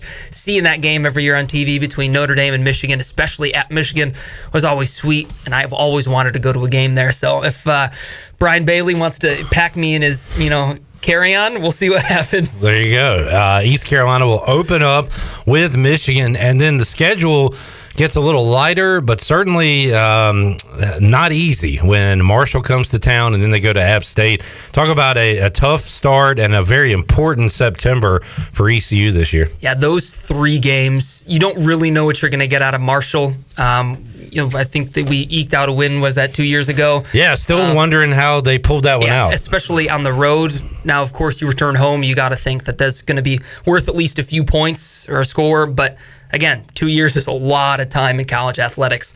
But I'm circling that App State one just because they've always been a very good offensive team, and I want to see if ECU can match that. That could be a shootout where we could see, 70, 80, 90, 100 points, depending on how both of these teams play. And Garrett, coming up next month, into this month, into next month, we'll be covering fall camp, and sometimes those are ho-hum, like last year when you have just about everybody returning. There's position battles going on, but the quarterback is, Keaton Mitchell, Rajay at running back, the receivers. This year, a ton of question marks. We're actually going to have a lot to cover, a lot of questions to ask Mike Houston and company when it comes to these position battles, and namely the quarterback, but a lot of positions, especially on offense. And you just know Houston's going to be so excited for those definitely. questions. Yeah, every day. And that's what's so great about this type of job is getting to go out and see that, firsthand, which a lot of people don't get that opportunity. This is going to be a huge year. Last year was obviously a huge year for the program. They win 8 wins, they come away with a bowl victory, but how do you follow that up? And it's a lot of pressure, especially with some of your key faces gone. So, like you said, September is going to be huge.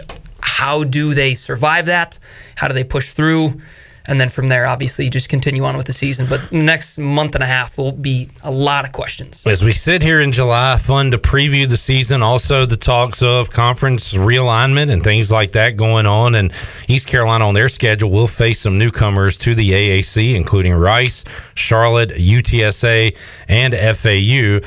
And then, Garrett, you got the San Diego State stuff out there, Pac-12, Mountain West. Do they somehow end up in the American? And what are your thoughts on being a Midwestern guy, seeing USC and UCLA joining the Big Ten? I was wondering if this was going to come up. It's not that geography is everything, because it's not, but it doesn't make sense when you have Rutgers and UCLA in the same conference. It just doesn't. I'm not saying that you have to be right down the road. It doesn't all have to be in the Midwest or something, but it's starting to become a little absurd. And yeah, I mean, at one point, it's out. Why It's not done. just blow up conferences if we're going to do that? Because it kind of matters where you are. That's why it's the Pac-12 Pacific. At least Big Ten.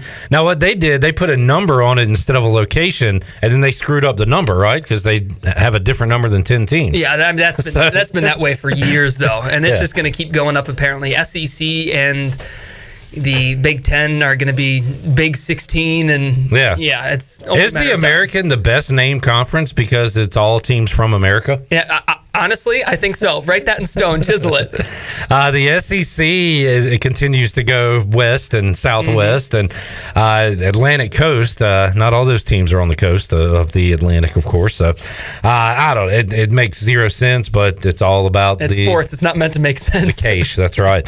Garrett Short joining us. Garrett, can you hang out for another segment? Oh, absolutely. All right, let's take a break. We'll come back more with Garrett Short here on Pirate Radio Live on a Monday. We'll be back with you after these words.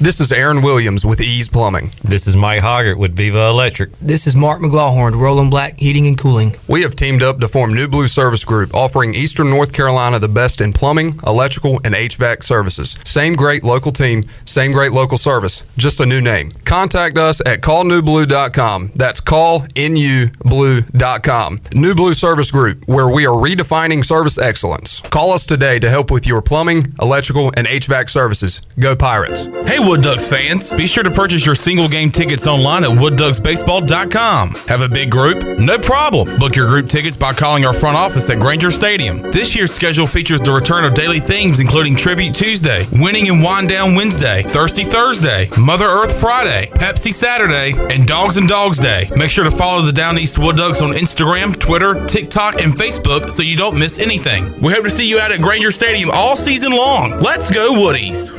At Jersey Mike's, watching them freshly slice the meat and cheese for my sub is a sight to behold. The layers of ham, salami, and pepperoni are even more glorious than the pink and orange layers of a sunrise.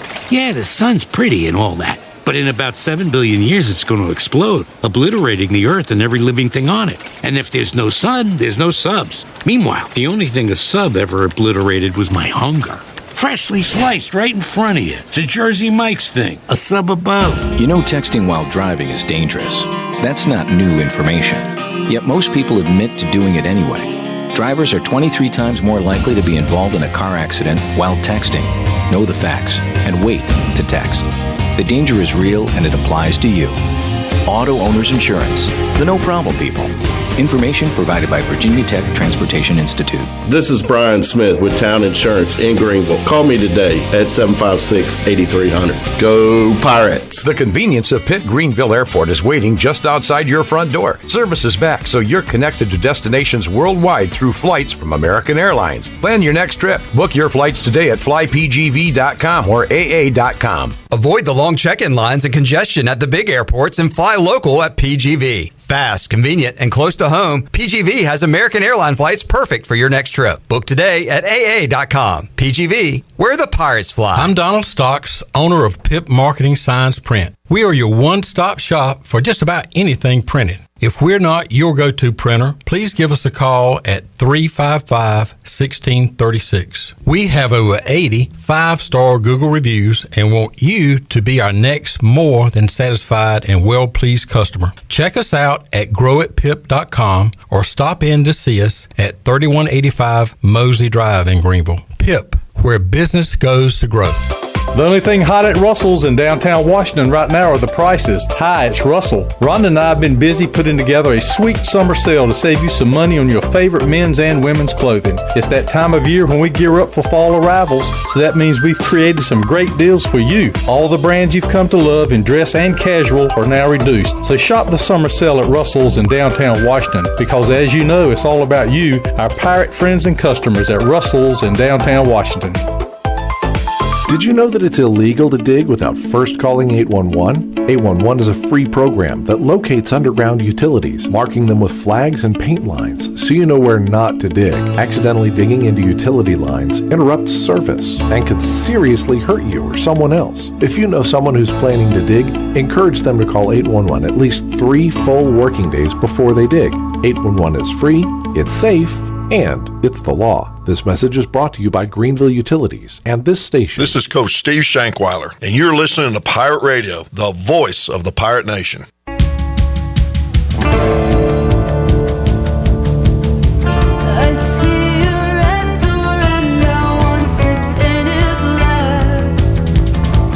You're listening to Hour 2 of Pirate Radio Live. This hour is brought to you by Country Mart. Country Mart is open every day and has 2 locations, in Bethel on Highway 11 and in Stokes on Highway 903. Country Mart, fueling you up with great food and your engines with great gasoline. Now, back to the show. Welcome back to the program. Do you have real estate questions about buying or selling residential or commercial properties? Are you curious about this current real estate market? Do you need a property manager for rental houses? ECU alum Scott Harris with RE/MAX and SD Harris Properties can help answer every question you have and show you a stress-free real estate experience that will be memorable and enjoyable. If you have real estate questions, Scott has answers. Call Scott Harris today at 347-1857. And let's head back into PRL. Here's your host, Clip Brock. Back with you, Pirate Radio Live. The Chan Man coming off a big parlay last Wednesday. Joey, how'd your gambling go during the week off? The week off. What's that? You took the week off? Yeah. You back tonight? You got a home run derby pick? Yeah. We're going to get to it at the end of the show today. All right, so you're going to have us a home run derby pick. I got you. All right, looking forward to that.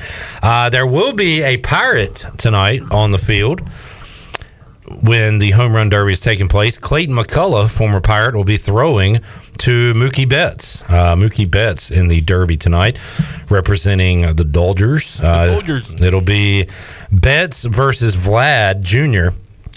In the first round. Adolis Garcia versus Randy Arozarena. Pete Alonso, this is his event, his night, against Julio Rodriguez, who put on a show last year. For the Mariners. So that'll be fun. And then Luis Robert Jr. versus Adley Rutschman. And Luis Robert, was that your rooting interest tonight, Garrett? I have to as a White Sox fan, but also as a White Sox fan, you kind of just expect the worst in any scenario, whether it's a game or a home run derby. But, he's a big guy. He could hit the ball far.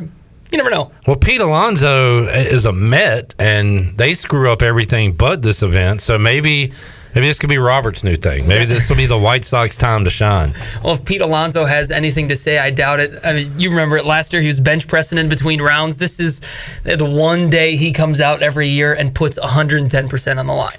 What is your favorite All-Star game or event out of the Big Four? See, growing up, I never got the chance to watch the All-Star game because I always had a game of my own as, a 12-year-old, and it always ate me up. But I always got to watch the home run derby, and to me, that's still probably my favorite just because, it might throw their swings out of whack for a few weeks, but it's definitely worth it to see some guys hitting balls 480 feet. I feel like that it is for the kids because a lot of people I talk to kind of age out of watching the NBA All-Star Game, the Slam Dunk Contest. The Slam Dunk Contest, to me, ended with Vince Carter in 99, 2000, whatever it was. But I know there's been a million since then and great dunks. But like for me, that was it for me. It's like every 15 years you get a good one. The Aaron Gordon and Zach LaVine year, that was the only one in recent memory that I think was, wow, that was really good. Great dunking. I mean, LaVine windmilled from about the free throw line, so... take that, my MJ. ending. That was it for you. So how old were you when that one hit? That was what? What was that? 2013, 2016? It was a while ago. Okay. Well, I'm 22 now, so I'm maybe 12. So that was 13. Right in your wheelhouse. Yeah, then, it was as in a my kid. wheelhouse. Yeah. And so how about you, Joey? Do you pay attention to any of the All-Star games these days? I mean, as in all sports or just MLB? Yeah, all sports. All sports. I mean, the Pro Bowl's a joke. Yeah. MLB All-Star game, not so much. The NBA also, I like how they changed the platform a lot. If I had to pick one, I would say NBA, and I know that it's not it doesn't look a lot like what a regular basketball game looks like, but like at the end of the game when they start playing. Fourth quarter, they start playing, and it's nice to see all the All-Stars play. Baseball, it's an exhibition because you get pitchers throwing one inning and they're out and everything. So I don't know. It's hard to get hype about any of these. I do like the fact that they do the on-field interviews, and it's cool to get to showcase not only their skills but also some of their personalities. And at least growing up, MLB All-Star Game mattered. There was something on the line for who hosted the World Series, right? Which that was stupid. But Hey, at least it meant that they were going to try. They were playing for something. You were talking about the Pro Bowl. No one cares. No one. It was just another check for the players, and they really didn't care. It was a chance to socialize, and that was about it. And I don't blame, I'm not tearing my ACL for a Pro Bowl. Exactly. And as a fan, I don't really want my players playing in it anyway, honestly. I don't want to see my favorite team's players out there playing for a meaningless game where they could get hurt. However, I do like the skill games they've been introducing. Okay. There was a year where Graham Gano did the tic-tac-toe. Yes. For the kicking.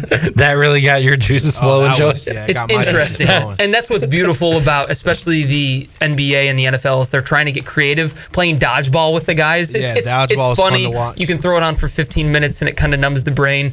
Obviously, NBA, we just saw it with the new in-season tournament. They're trying to do new things. Then, of course, you have baseball that's just the same old. Which I wonder how that's going to affect the All-Star game. I think I have an unpopular opinion. I think I'm into the in-season tournament because it might be something the Hornets can win. No, I love it. It's why I told you maybe a couple weeks ago where it's they're kind of taking the ideology of European sports where they have multiple cups and multiple championships. I like the in-season tournament. So yeah, I just wish we were playing the G League's best team or something in some kind of cup rather than other NBA teams. Yeah. Maybe we could win. Or we're playing the Pitt County All-Stars. Might have a chance to win. Squeak it out by 3 points. With the way Brandon Miller's been playing this summer, you probably still wouldn't win. Sorry for you Hornets fans. I saw somebody say, man, the Hornets just can never put it together in the summer league. I was like, summer league?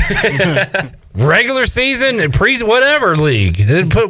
But this basketball period. Having said that, this in-season tournament, that's our time. I think we should focus all our resources on that.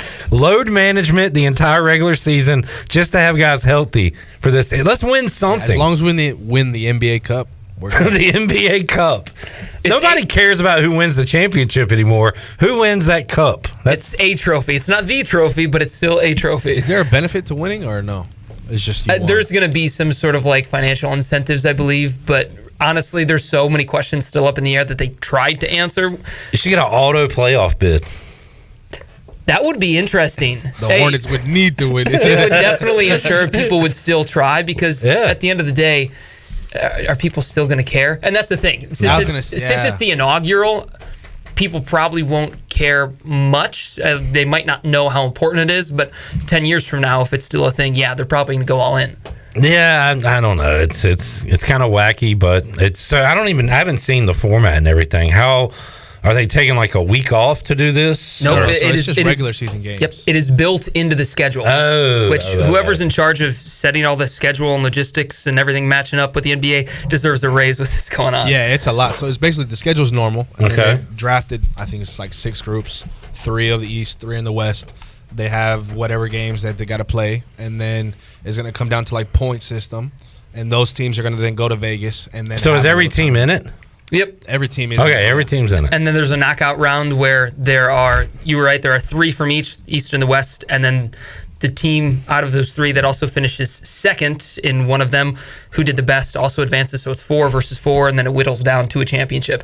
That is the only championship of that NBA Cup will not count towards the 82 games. That is the only one that won't count. Brackets, baby. This is my new brackets in the middle. I'm all in. I'm all in on this. Oh yeah, we gotta win this. And I think if I'm not mistaken, it happens right just before the All-Star break, or is it during the All-Star break? I think it's earlier. I believe it starts November 3rd is what I believe. So it's relatively I know the early. championship is in December 9th in Vegas. Yeah. It's over the course of about a month. So yeah. Jansen said the NHL All-Star Game is underrated. I gotta say, I don't pay a lot of attention to it. I get that. The NHL does some cool things. Fastest skate, also fastest slap shot, which is always cool to see how fast they can hit a puck. And don't they do divisions now, 3-on-3 divisions or something? Changed it a few years back to where it's kind of interesting, and it's almost like a bracket to get to whoever's the champion. But NHL, I think doesn't get enough attention. Chad says he still loves the home run derby.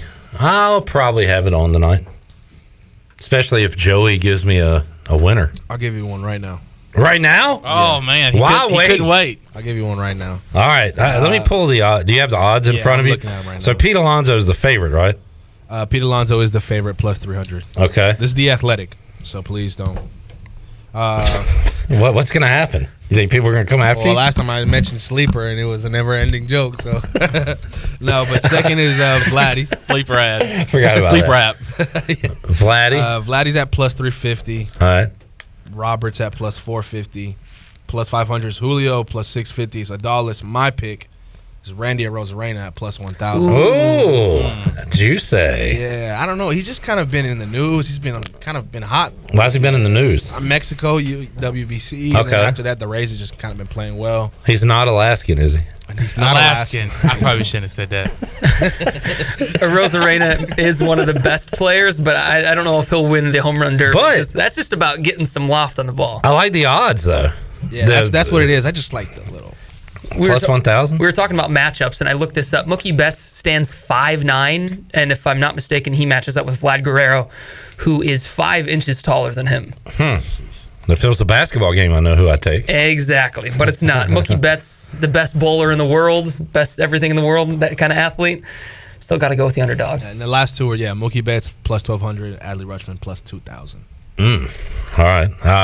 Was it Mike Piazza that went over? And I'm older than all of you guys. You have no clue what I'm talking about. I want to say Piazza. I don't know about taking a catcher in the home run derby. Yeah. I wonder how many of the catchers ever won the home run derby. Help me out, folks, out there. All right, Garrett. Corey Gloor, who's never excited about anything with his pro sports team, says he didn't say he was excited. He thought the Bears were moving in the right direction, and there's reason for optimism. Yeah, I heard him talking about that, and one thing I know as a Chicago sports fan is you shove your optimism down until you actually win something, because the universe is not our best friend. I am just waiting for the other shoe to fall, whether that is an injury or off-the-field drama. I am hopeful, but I'm not optimistic. I still don't know if Justin Fields is good. I don't think anyone knows if he's going to be great. What? I think he is definitely going to be above average. He's still so young. Justin Fields? Dude. He's going to be like, yeah, that's how I felt. Dude. He should be a Panther right now. And He should be. Okay. I don't know if he can throw good enough to be a long. That's because he was also throwing to you and me. That is true. And his D line was just not focused. I mean, his O line is just not focused. But now they're beefed up. Yeah, they drafted a guy, it was 10th, 11th overall, something like that, out of Tennessee, who's supposed to be really good, Darnell Wright. So you never know. But, of course, all it takes is one bad hit and a broken bone, and that derails his career completely. Now he's got DJ Moore, too, to throw to. Yeah, we don't need to pour salt on that wound. Yeah. Man, I wish we were together for that Bears-Commanders game last year. I wish I wasn't there for anything, because that was bad. 12-7. Look at the box score. Might as well watch paint dry. Carson Wentz, 12 of 22, 99 yards passing in the game. 99 yards. Justin Fields, they had a 63-yarder to Herbert, and he would have had around 120 yards in that game. And do you remember how it ended? It ended, who was the receiver? I'm looking at rushing. Who was the... Oh, Mooney. It was Mooney, old Tulane guy, right? Yep. Catches the ball at the goal line, basically the one, but didn't get it over, and that's how the game ended on the 1-inch line. Just a terrible game with terrible teams, and here we are. I kind of just Control-Alt-Delete everything from last season. That's what I try to do. But then the second half of the season, you guys just played in 50 to 45 games, right?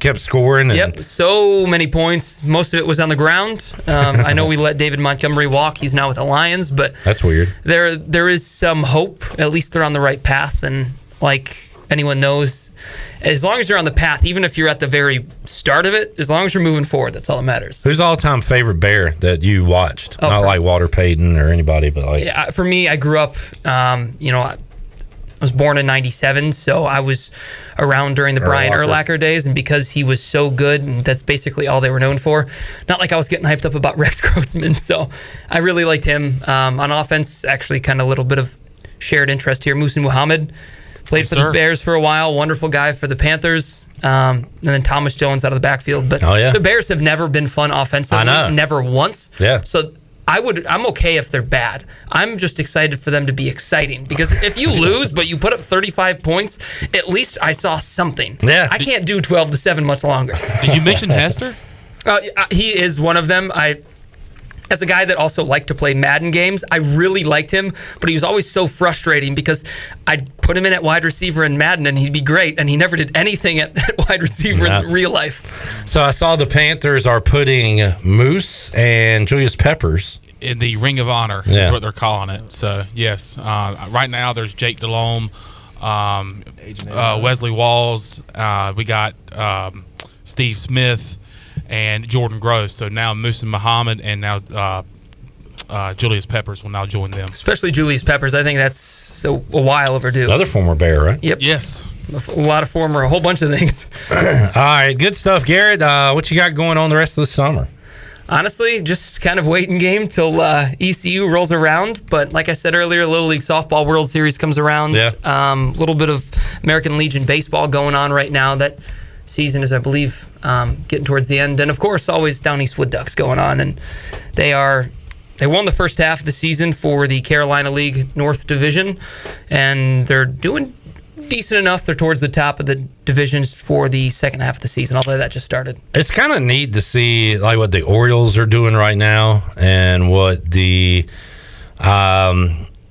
here's another good example of a young team like the Reds, those teams, but the Rangers are an example of that too, and we kind of saw it all start to happen 3-4 whatever years ago with these guys coming through the Wood Ducks and their draft picks and everything, and now they're in first place in the AL West. The thing to do in Major League Baseball is to just get really, really, really bad for a few years and then turn it into a winner eventually, and the O's have done that. The Reds look like they have done it, and the Rangers doing the same thing. Yeah, especially with the Rangers. They drafted a lot of talent, a lot of pitchers for a few years, and then they started putting their money where their mouth is. And a lot of that, I think, just comes down to timing, which a lot of teams are kind of refuse to do.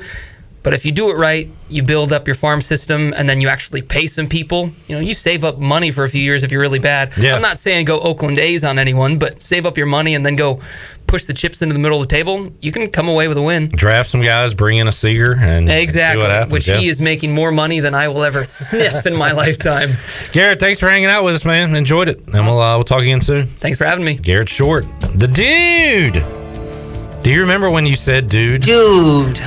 It's because I said that the Carolina Panthers were going to win the division last year at 9-8, and you said, dude. It nearly happened. It almost did. It all came down to the last game of the year in Tampa. But it was dude worthy, I think. It was very dude. We'll take a break, come back. Hour 3, Pirate Radio Live. Going to talk to ECU Hall of Famer Marcus Crandell and Mitchell Galloway, former ECU receiver. Got that on the way. And a giveaway when we return after this.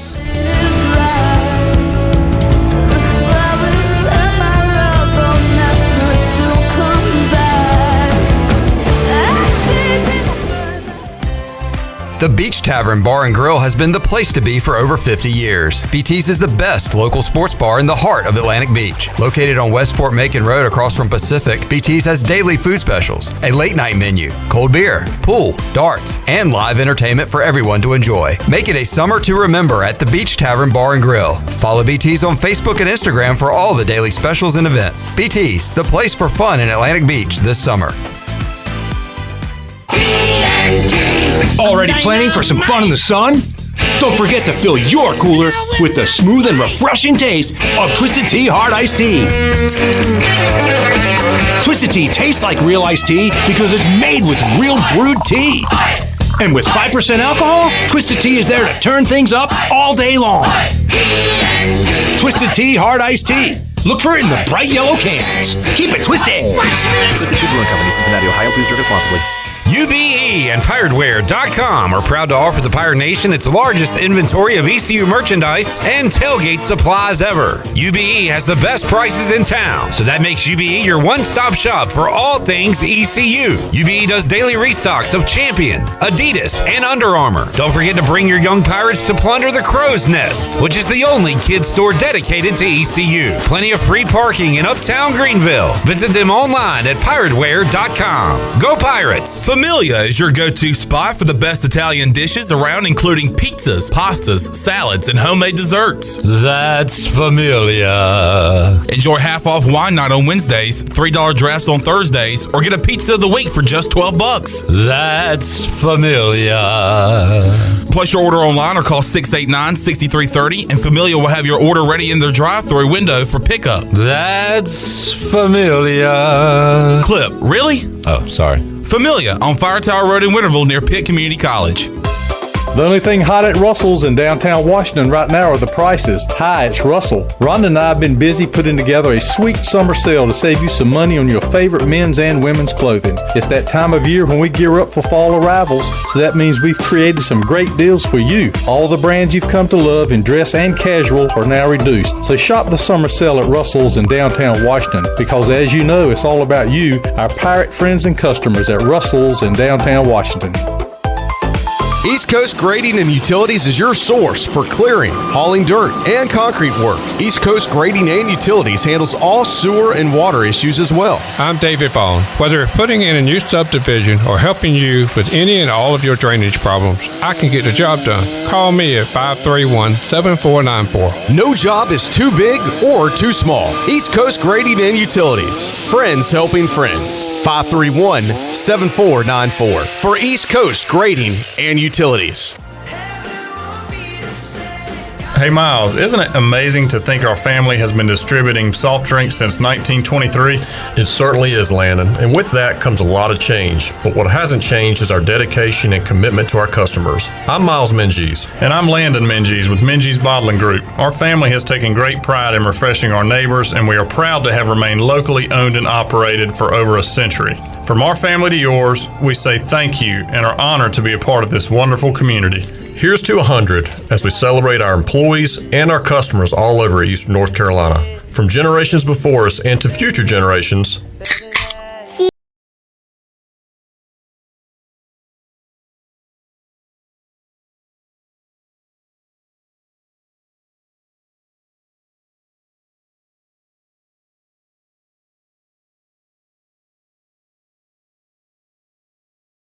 This is Pirate Radio, WGHB Farmville, 1250 and 92.7 FM Greenville, WDLX Washington, 930 and 104.1 FM Washington.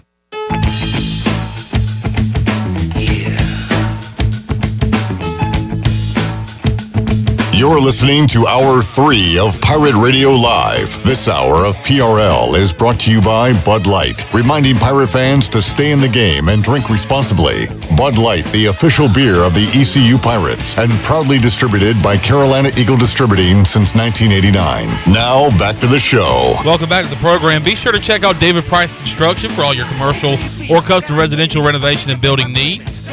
Run by ECU alumni, David Price Construction specializes in commercial projects, maintenance on facilities, and large-scale residential renovations and additions.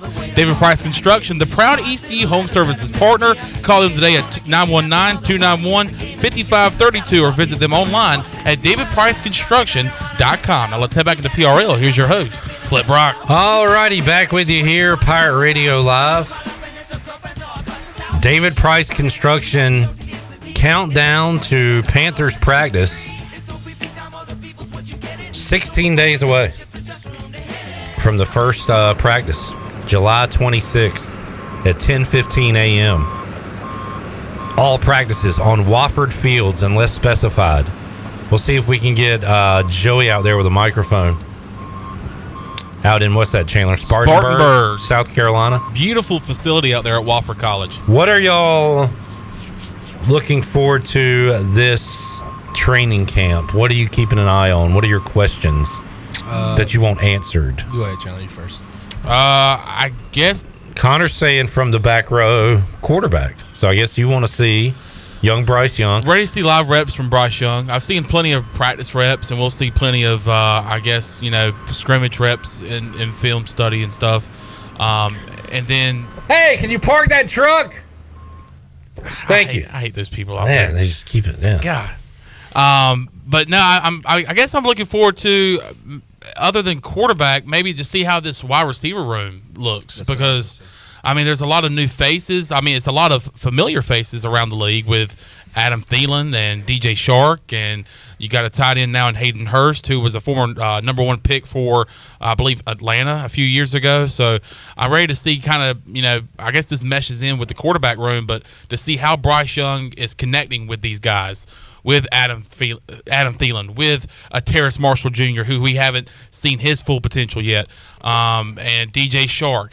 And then you also have Laveska Chenault, who's come on the scene last year, a guy from the Jacksonville Jaguars. So I want to see the chemistry between the quarterback and the wide receivers because there's been videos surfaced on Twitter where they were at SMU's practice facility like last week getting reps in. So very excited to see the chemistry between this new wide receiver room and this new number 1 overall quarterback that we have, Bryce Young. So Bryce Young's being handed the keys, right? Yep. Yes. Yeah. So he's going to be the guy, which that's exciting because that means he's going to get maybe a lot of preseason action. We'll see how much they have him out there. I think so, but I also think it's going to be a big opportunity for Corral. Yeah, I'm a Matt Corral guy. I wanted Washington to draft him a couple years ago. But for me, when it comes to the offseason, I think, like he said as well, the wide receiver group, like the lower end, I want to see who's going to stay on the roster, whether that's Shi Smith or, just those lower names. And I think on the defensive side of the ball is going to be interesting with Chin being more free-flowing. We got D'Angelo Hall as the cornerbacks coach. If J.C. Horn can stay healthy, that'd be great. But yeah, it's going to be a fun season. Isn't that a shame that every time I was thinking about that exact thing when I hear D'Angelo Hall, who had some really good moments with Washington in his career. But all I can think about is Hard Knocks when DeAndre Hopkins breaks his ankles. He's going to be the reason why homie. He's going to be the reason why we don't sign him. Oh, no. Yeah. That's right. D'Angelo is going to be like, no, I don't want that guy. Hopefully the sales pitch is more like, no, you could beat him up in practice. And stuff like that, so they got into a little altercation to which DeAndre Hopkins kept repeating, I fear God. I fear God, homie. I fear no man. I fear God, homie. I fear God. I fear God, homie. And then about 5 minutes later, he makes D'Angelo Hall play Twister on the field. He's out there doing a crab walk. Broke his ankle, I believe. Yeah. I was going to ask. He actually literally injured him. How serious was the injury? I never followed up on that after that video. It was just one of those. As far as they had him help him off the field. As far as his pride goes, he was out for the year. But I think he recovered from the injury. D'Angelo Hall. Yeah, I forgot he was the coach there. And by the way, you mentioned the Panthers defense. There will be in a new scheme this year. Yep. As far as I know, as long as I've been watching Panthers football, it's always been a 4-3 defense. We'll be seeing a 3-4 defense in this new defensive scheme from a young Ejiro Evero, who was a head coaching candidate for several teams this past year, but he ends up landing as a defensive coordinator for the Carolina Panthers. Oh, yeah, he's the guy that, what did he come from, Denver? Yeah, he was Denver's defensive coordinator last year. And I swore that everybody was just pretending to know who he was and doing groupthink because when I saw the Panthers hired him, everybody was like, home run hire, best hire we've ever had. This is amazing. And maybe it's just me being dumb. I had never heard of the guy. And I was like, there's no way all you people celebrating right now know who this guy is. Y'all are just, but everybody was really excited. Yeah, well, I thought he was going to get a head coaching position somewhere. So you were excited then? I was excited to. My whole coaching hiring was kind of at a dull because I personally wanted, which is not going to be bad because I can't remember his name, but that not is Frank bad. Reich. Who was our? Who did you? Oh, you wanted our interim head coach that we. Oh, you wanted Steve Wilkes. Which I wanted Wilkes. But Reich with the staff that he put together. I can't even be mad. You look at this Panther staff. There's 4 guys right off the top of my head that were being looked at as head coaching candidates this past year. With Evero that I just mentioned. Obviously, this is including Frank Reich, who is our head coach. Josh McCown was being looked at as a head coaching candidate. He's our quarterback coach, and everybody was laughing at that. By the way, and then also Jim Caldwell, who's on this staff. Come on, man. I still don't know how you guys got Bieniemy. I have no idea. I don't know why he went there. Unless he thinks Ron Rivera is going to get fired and his one chance to be a head coach is to be the interim coach. I don't know why he would go from Patrick. I do know why. Because Sam Howell was a dog. Because I guess he wants to really, really prove he is an offensive genius. Yeah. And if he can take Sam Howell and what Washington has and make them they were one of the worst offenses in the league last year, and make them a good offense, then his stock will go tremendously up. But I just think it's a tough position to put himself in. He's taking a risk. I think it's a very big risk. He's taking a huge risk because he's like, all right, I'm tired of not being named a head coach somewhere. Is it because I'm being hidden behind the performance of, like you basically just said, a Patrick Mahomes, Travis Kelce in the past? Or even the own coach, Andy Reid. Andy Reid, Tyreek Hill, because there was a lot of speculation that Andy Reid was the guy calling the plays. And then he's taking a leap of faith going to Washington, who, has not put up hardly any offensive numbers in the past few years, and I guess he has enough confidence in himself to go to Washington, put up some numbers, maybe win some games for this franchise, and then hopefully, finally, get a head coaching gig. Who gets more passing yards, Sam Howell or Bryce Young next year? Sam Howell. Look at that smile. You're not even sold on that. I'm pretty sold on it. No. What do you mean, no? I'm going to go with my quarterback, Yeah, Bryce Young. I think Bryce Young will clear Sam Howell by I don't know about that. I don't know about that. I'm going to say it on record right now. Bryce Young is going to have at least 350 more yards than Sam Howell. Okay, we'll put something on mark that. this down. Mark this down. We'll put something on that. You want to give me yards? I'll definitely take Sam Howell. The Panthers which Washington could play a lot of boring games too. If Allen and Payne and Young are all healthy, maybe they play a defensive run type game. But I could see the Panthers playing in similar games. I could see them both being pretty boring next year. You just said Young. That reminds me of just another question. Next year, both of our big edge rushers are going to need a contract. Us, Brian Burns, you, Chase Young. Who do you think is going to sign the highest number? And who do you think is going to stay with their team? At this point, I hate to say it, I would say Burns because I'm worried about Chase Young. Maybe I shouldn't be. Maybe he's going to come out and show why he was the Rookie of the Year and just be dominant. But I'm concerned about that right now. And I feel like this new defensive scheme that I brought up earlier is kind of the scheme that Brian Burns is meant to be in from a defensive standpoint. I think this is a defensive scheme that he's going to like, that he's going to perform well in. And I think you're going to see a career year for Brian Burns. And that's scary because who knows who's going to be coming with the cash. If YGM, if Gross Matos can really pull it together on the other edge, it might be it might be one of Brian Burns' best years. We shall see. We already got one bet. We need to keep up. Let's do a lot of these off-season bets. So Bryce Young, more than 350 yards than Sam Howell. Boom. Total passing yards. And then I guess, are we going Brian Burns, who has the most money poured into his pocket I think Brian Burns signs a bigger contract than Chase Young. But I also took Burns, so we don't have a bet there. Throw that out. Yeah. 350 more yards from Bryce Young than Sam Howell. Put it in the sports books and hammer it home. All right. Joey and I are going head-to-head on that one. All right, let's take a break. When we return, ECU Hall of Famer Marcus Crandell and Mitch Galloway, former Pirate wide receiver. I had a chance to talk to them earlier this afternoon. We'll air that interview when we return Pirate Radio Live after this.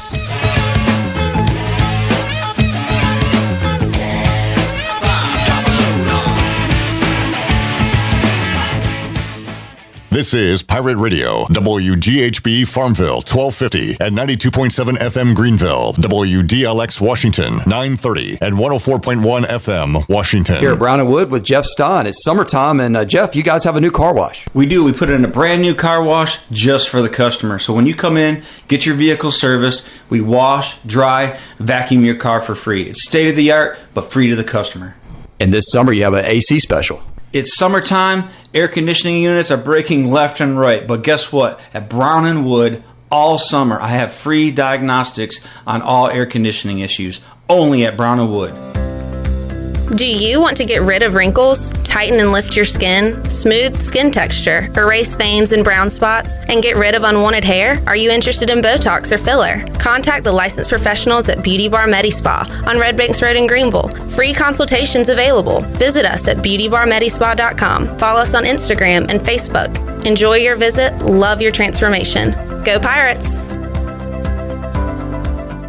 The Doritos Cool Ranch Papadilla. It's the best idea ever. Oh, come on. The Doritos Cool Ranch Papadilla was my idea. I did that. Don't play yourself. The Doritos Cool Ranch Papadilla. Genius.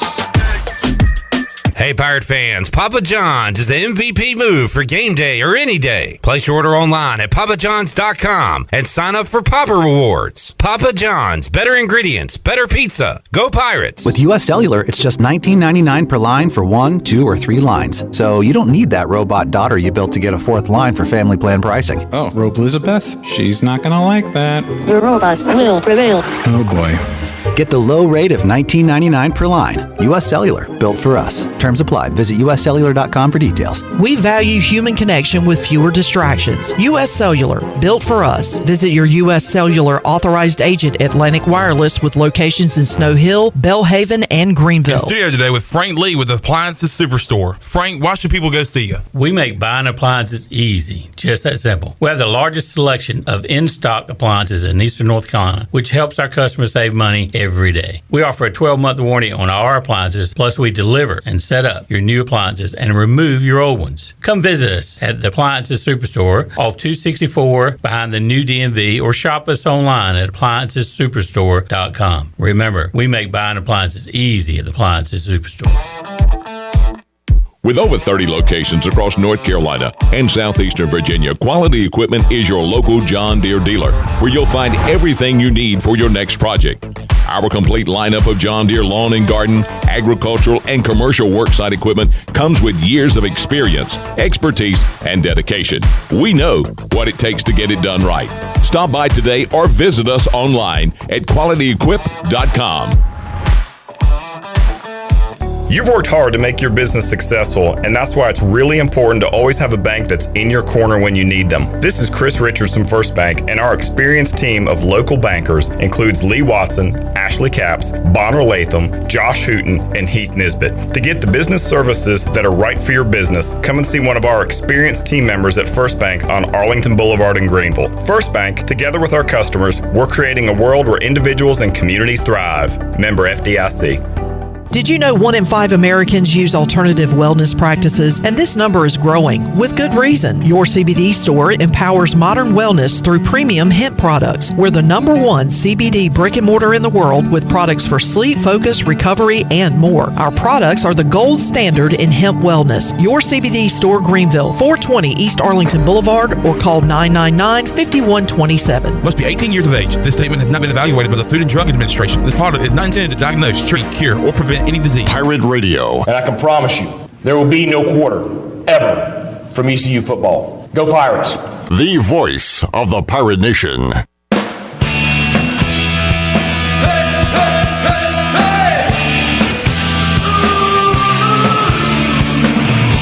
You're listening to Hour 3 of Pirate Radio Live. This hour of PRL is brought to you by Bud Light, reminding pirate fans to stay in the game and drink responsibly. Bud Light, the official beer of the ECU Pirates, and proudly distributed by Carolina Eagle Distributing since 1989. Now, back to the show. Welcome back to the show. Carolina Caliber has the area's largest selection for outdoor shooting sports and accessories, and is one of the top firearm dealers anywhere. At Carolina Caliber, they have everything you need for hunting, home defense, and personal protection, including a wide variety for ladies and youth. Carolina Caliber will buy, sell, and trade. Carolina Caliber, locally owned and operated since 1960 on Fire Tower Road in Winterville. Now let's head back into PRL.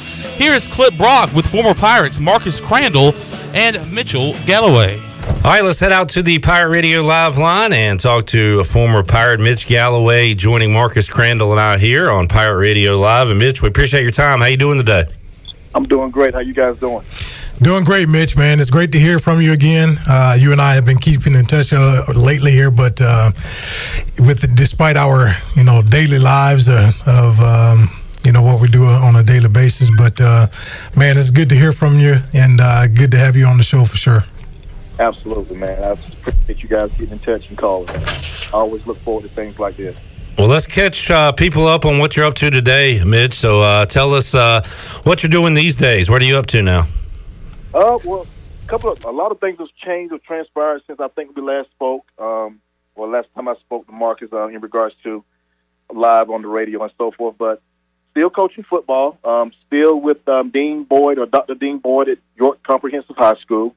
Coaching the receivers there now. I think the last time I spoke, I was coaching the defensive backs, but I'm now coaching the receivers, which of course is where I played. So that's been intriguing and it's been rewarding at the same time. And then of course, I'm pretty sure everybody knows that I'm married. I just celebrated my 5th year anniversary with my wife, my beautiful wife, LaTanya, and she's working right now, so she might not interrupt us. But with all that being said, I have taken in 2 of my nephews, raising them, and they are going to York as well as I attend school and teach, and they're going to be students. So we're just trying to keep the ball moving and keep everything rolling. Man, that's awesome, Mitch. I know we talked to Larry. We had Larry on a few weeks ago, and he, of course, he's coaching high school football down there, and I'm not sure if you know that he's now becoming the athletic director there. But from what I understand, Larry, just as yourself, he coached the defensive side of the ball as well. I think he was the defensive coordinator, I believe. But what was it like for you, man, now that you've transitioned from the defensive backs and back into receiver? But what was it like for you coaching defensive backs, the position that, used to cover you as a player? What was it like for you in that transition? I can tell you that it was eye-opening for the most part. But at the same point in time, I knew what to look for offensively. So I knew what schemes offenses were trying to do to stretch the defense out to make things better for themselves. So it made me a better coach on the defensive side because I already knew what offensively they were trying to do. And it was rewarding because we have a great group of kids at York. They are well-behaved. They do everything we ask them to do. Sometimes we feel a little outmanned, but at the same point in time, they're going to give us every effort and everything that we got. So now that I'm on the offensive side of the ball, it's just me just kind of instilling all the things that I've learned over the course of my career, whether it be in high school, collegiately, or on the professional ranks, just trying to teach them and instill all those things within them so that they can better themselves and hopefully have that shot to play on the next level. Mitch Galloway joining us, Pirate Radio Live Line. Mitch, when did you know, it's awesome you're still in the game of football and doing what you're doing. When did you know that that's something you wanted to do? Did you think back at your time at ECU that, 30 years later, you'd still be involved in the game of football somehow? To be totally honest, I did not think so. I just thought that I would probably go ahead and get it within my career, which was in computers and so forth. However, as I just come around and you be around the game, the head coach at the time, of course, I'm still under him.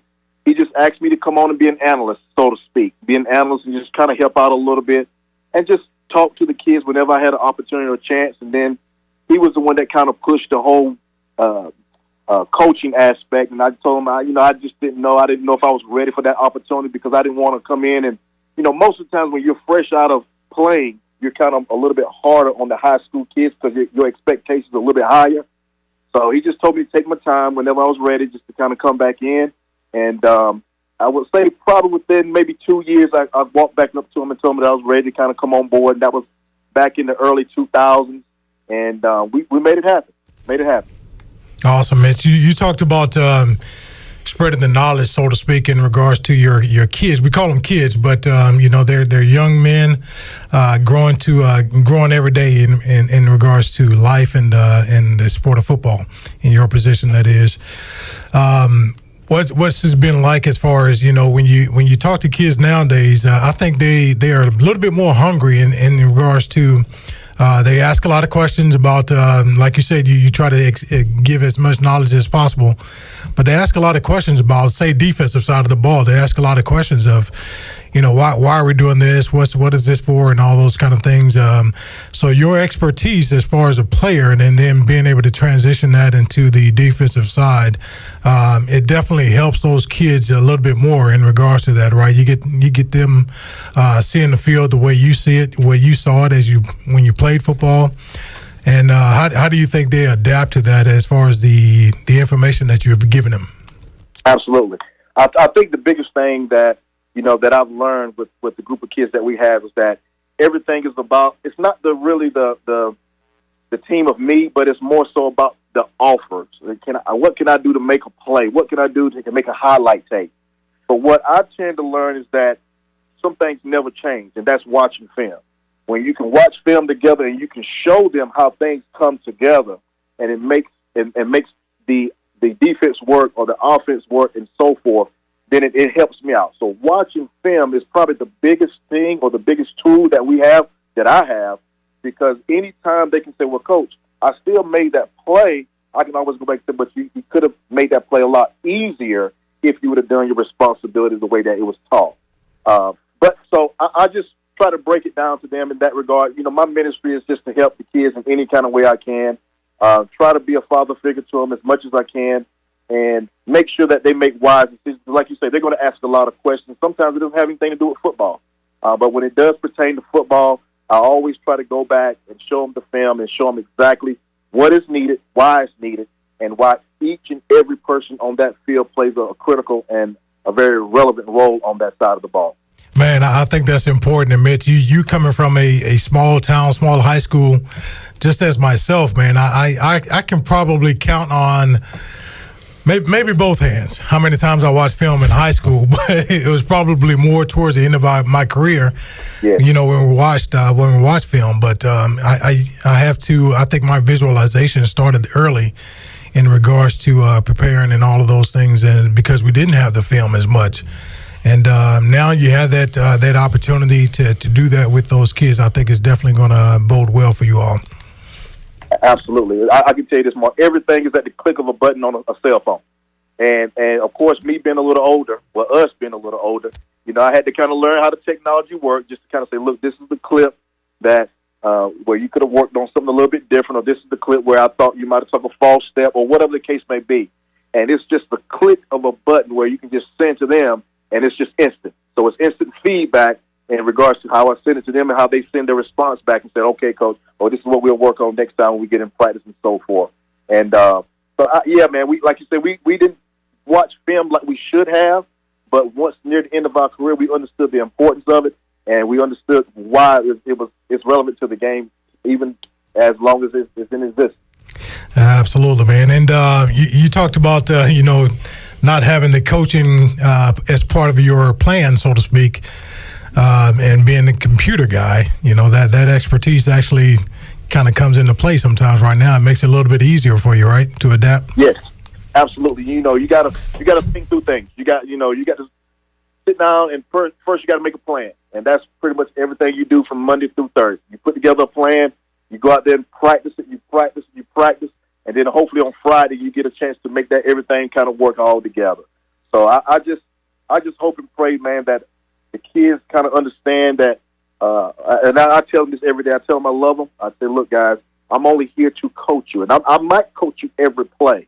But some of it's going to be good. Some of it's going to be coaching to make you better. It ain't nothing going to be negative, but it's going to be coaching to make you better. Even when you do something that could be touchdown bases, interception bases, there's always something that you could have done better within that play to make it a little bit better than the last time. So I'm always trying to coach them, because I want them to excel, and I want them to be everything they want to be. I want them to achieve all the goals that they have, but in order to achieve those goals, you can't close doors and not work hard with it. Marcus Crandell, Mitch Galloway here on Pirate Radio Live, and hearing you talk there, Mitch, I'm reminded of Coach Steve Shankweiler, who still has a role here at East Carolina, but finally hung it up as an offensive line coach. But I asked him a few years ago on a media day, I was like, Coach, how do you relate to today's players? You've been in it for so long. And he said, really, the bottom line is that no matter what generation, no matter, who's the kid, good players want to be coached, and they want to be coached hard. And he said that was the same back when you guys played in the 90s. It's the same as it is today. And Mitch, do you find that? You kind of talked about the difference of the kid today compared to 30 years ago when you and Marcus were coming up. But do you find that some things don't change in that regard when you're coaching these kids? Absolutely. You said it best. Those players that are hungry, that want to excel, they're going to want to be coached. They're going to want to know exactly what they've done incorrectly, or what they can do to get better. They're always asking, and that's where it comes into play where, like I say, kind of going back, watching film with them, just giving them different drills, different routes. Of course, we can easily go back and watch film or Google something, but when you're out there in person and you're giving them that feedback, you're giving them all that feedback and all the things. It's a personal thing at that particular point in time, and so that builds your relationship. It gets it going to where they can now trust you, and then of course you can trust them. So when they get on the field, they come off the field. I can say, "Well, tell me what you saw," so I can tell you what I saw. And we can communicate and get things going from that point. So yes, nothing changes from that standpoint because the good kids, they want to be coached hard. Mitch Galloway joining us, Marcus Crandell and I. Marcus inside the Pirate Radio studios, and want to go back and talk about some of the playing days. And Marcus, I look at the numbers of the guys we've had on, whether it be Jason Nichols or Larry Shannon, and just the consistency across the board. And receivers have that diva moniker put on them, but I don't know if there was any divas at ECU because everything was so spread out. It's amazing to see, looking at Galloway's numbers as a sophomore: 36 catches, 4 touchdowns to go with his 566 yards, 46 catches as a junior, 48 as a senior. Just very consistent numbers. I remember reading these off with your other guys that you guys spread it around so much. So Mitch, one thing you knew, you were going to catch a few balls every day, every Saturday, maybe just not 10 or 11 like you might want, because the offense was so prolific and spread out. Absolutely. Listen, when you said two names that it's funny that you say those names, Jason Nichols and Larry Shannon, because I remember when we went down to Miami, and the very first thing that Butch Davis told his guys was, look, these guys are a whole lot better than y'all think. These guys are a whole lot better than y'all think. They got quickness, they got speed, they can run, and they can catch the ball. So what I want to do is just be that the piece of my cog in the wheel. I just want to do my part. And even if I didn't touch the ball, I just wanted to make sure I went out there and ran as hard as I could, because I knew eventually it was going to come around. Each week was different, so I knew it was going to come back around. It was not my place to put the ball there. It was my place to go out there and take care of my responsibility and do my job. And I appreciate those other guys doing their position, doing everything they need to do. And of course, Mark finding us and making things happen. He always made things happen. You got to keep everybody happy, Marcus. How'd you go about doing that with feeding the ball? You know what? They were happy just being there, man. And I think he kind of alluded to that fact in regards to whether he caught the ball or not. You know, he was there to do his job, and so he also understood that he could get the ball at any opportune time, and so that's why they stayed on their game, they stayed aware into the game on a play-by-play basis, and because they never knew coverage dependent. Man, I could get the rock in the next play, so to speak. And Mitch, we've talked about to the guys in regards to some fond memories of ECU. What's one of your memories that kind of stick out most to you in regards to your career throughout here in Eastern North Carolina and on the football field? Oh man, Mark, if I had just had to sit and think, I could probably rattle off about 1,000 things. But I would say athletically, probably the biggest thing that I remember was against South Carolina on my birthday. I think I scored 3 touchdowns, if I'm not mistaken. And I'm getting a little old, so I ain't remember things. But the one thing that stood out to me was that I also gave up an interception, because I think the ball hit my hip because I didn't watch the ball all the way in. Ball hit off my hip, got intercepted, returning for a touchdown. That was the one thing out of all the things that happened that day. Even though it was my birthday, flowers, balloons, 3 touchdowns, that was the one thing that I said, you know what? I wish that didn't happen. But that was just the thing that, kept driving me. I wanted to strive for perfection. I kept striving for perfection, whether it was in practice, whether it was in the game, whether it was in the classroom, whatever we've done, we strive for perfection. And those guys that you just mentioned, we back one another, we push one another, whether we run and sprint, all those different things. So that was one thing. And then, of course, the other thing that I always mention is Coach Jeff Connors and running those 300s. Lord Jesus, we know we had time with that. But you know what? It got to a point where it got easy, because that's what he did. He made us into what he called us machines, and it just made it easy for us to come out there and work hard, because we knew the benefits of working hard. Man, Absolutely, Mitch. That was one of my favorite games as well, as I recall. I was more happy for you than anything else, man, because South Carolina was one of those teams. You're a homegrown South Carolina guy, and I don't think they heavily recruited you, or maybe not recruited you at all. And then to go back into their hometown or in their home stadium, and put up the numbers and all of that, and most importantly, get the win. And I think you're more excited about that than anything. But to put up the numbers and get the win, that's a bonus. Yes, sir. Yeah, Mark. The thing is, South Carolina was definitely on the list. Clemson was on the list as well for me to attend. Now, of course, they didn't recruit me because one of the biggest things that they always said was I was too small. And of course, they went a whole lot bigger at receiver from that standpoint. I was thankful. I was thankful for Coach Dale Steele. That he happened to see me in a football game from Dillon, and he gave me the opportunity to kind of come in and see a couple of different things and talk to me from that standpoint.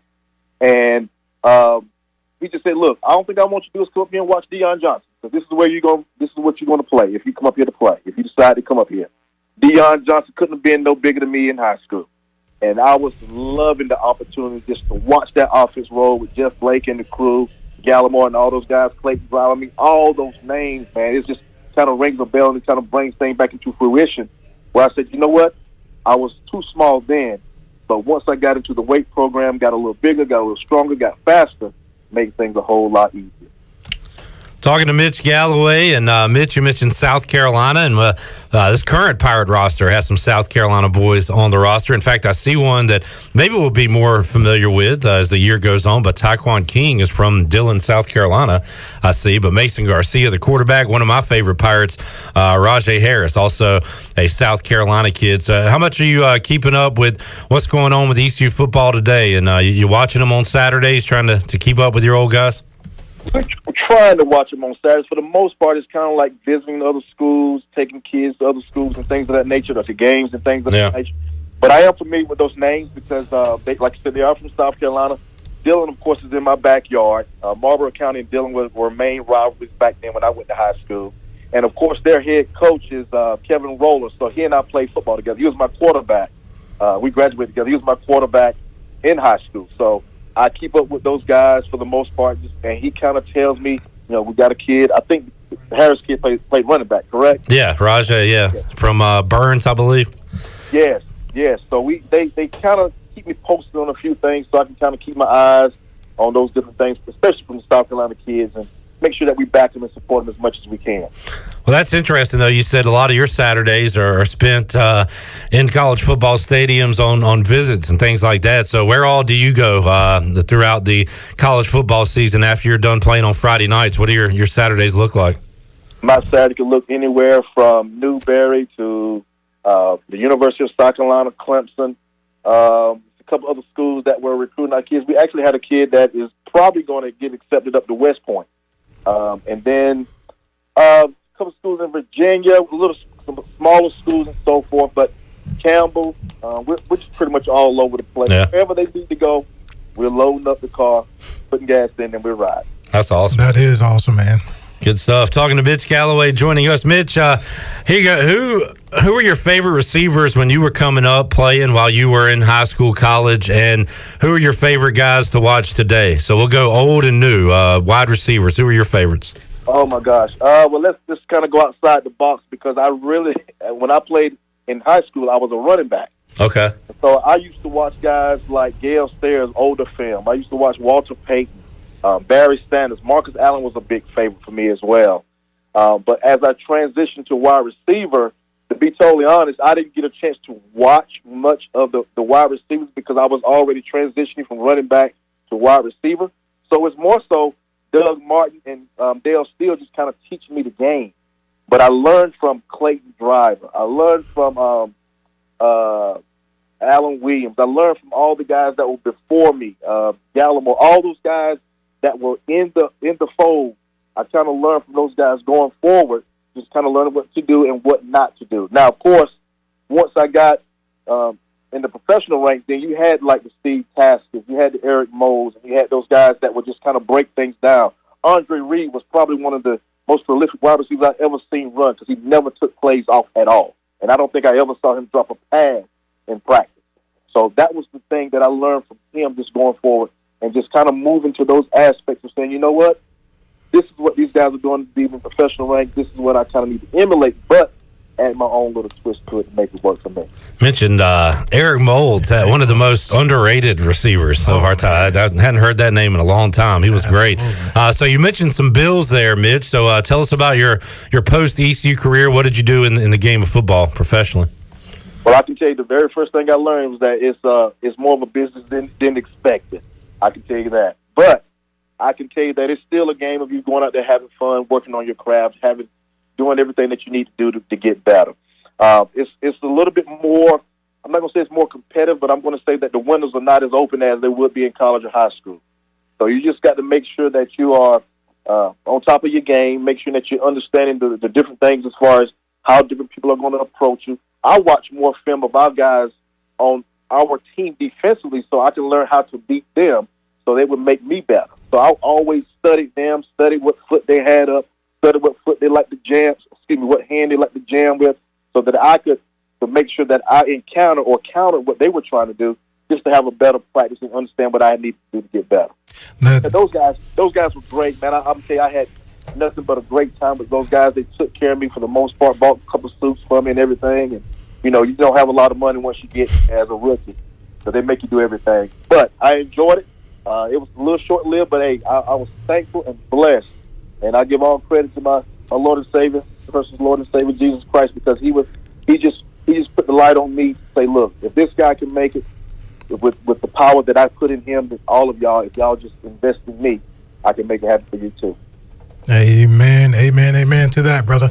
Hey, man, the process never changes, right, Mitch? You study and you watch film and you learn how to get better, right? And because in order to beat the opponent on a regular season game on Sunday, you first have to beat the opponent in training camp, right, to make the roster. And so, just talk about the competitiveness, the competitive spirit that you guys had there in Buffalo. That's where you went as an undrafted free agent in 1997. Yes. And just talk about that competitive spirit as far as those guys and competing against those guys on the football field in practice.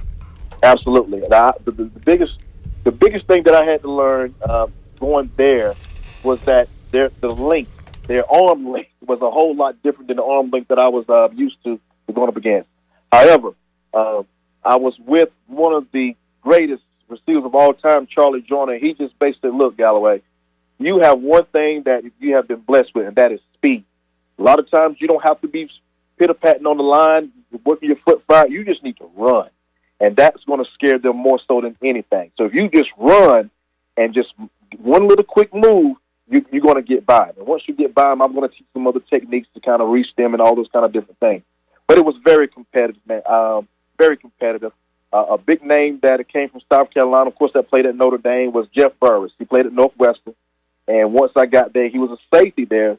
So he was always telling me, look, Mitch, this is what I think you need to work on to beat me, to beat maybe Thomas Hill, maybe to beat whomever it was. He says, but you got to put in the work, and you're going to have to work a little bit extra because it's a little different ball game up here. So I just basically tried to listen to every little thing. I watched. I took a whole lot of mental reps because that's key too. Take mental reps while you kind of sit back watching the Eric Moulds, watching the Andre Reed, Quinn Early, Steve Tasker, watching what they're doing to beat certain things, and that helped me out in the long run. Mitch Galloway joining us today here on Pirate Radio Live. And Marcus, anything else before we I did want to ask him this. So he was talking about speed, and I saw you had a kick return for a touchdown during your playing days here at ECU, Mitch. But we talked recently to Jarris McPhail. We were calling him Mr. 419, I think it was, Marcus. He had 419. Ran a 419 when he was with the Dolphins. What was your fastest 40 time? Do you know, Mitch? I don't think I had anything like that. I think my fastest 40 time was 4.28. So that kick return you're speaking of, it was almost like the Red Sea parted. I don't know what. I think any one of our linemen could have probably scored on that particular effort. I had a convoy of about maybe 8 guys that were taking me to the end zone. But yeah, it's funny that we talk about speed because I'm so honored to have played under, of course, Steve Logan, Doug Martin, and all those guys.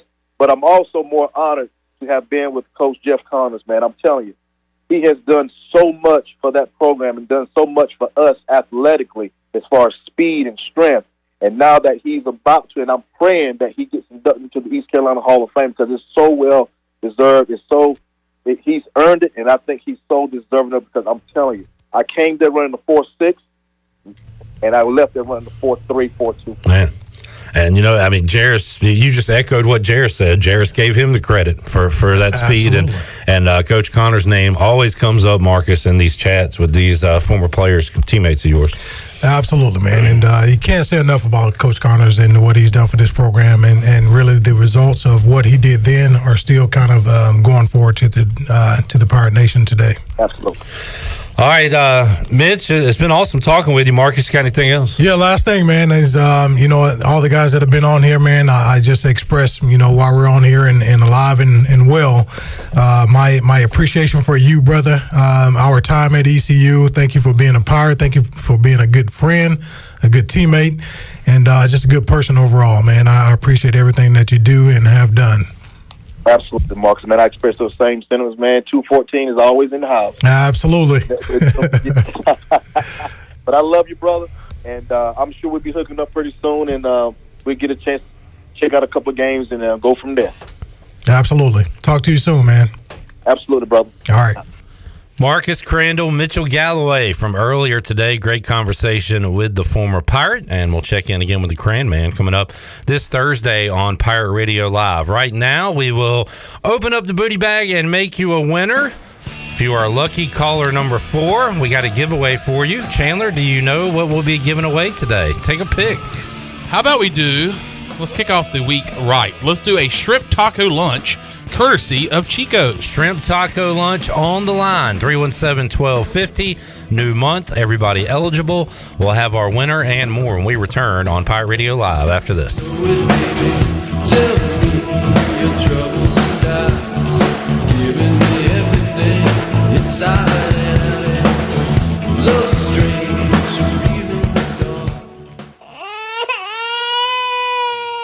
There's nothing more important than protecting your family. Fire ants can cause painful allergic reactions and even death. Protect your loved ones at home where you should feel the safest. Visit pesttechofgreenville.com to learn of our once-a-year treatment to guarantee you stay fire ant free. Tested and proven effective by your Eastern North Carolina exterminating professionals at Pest Tech of Greenville. Mention the crying baby for an extra 10% off.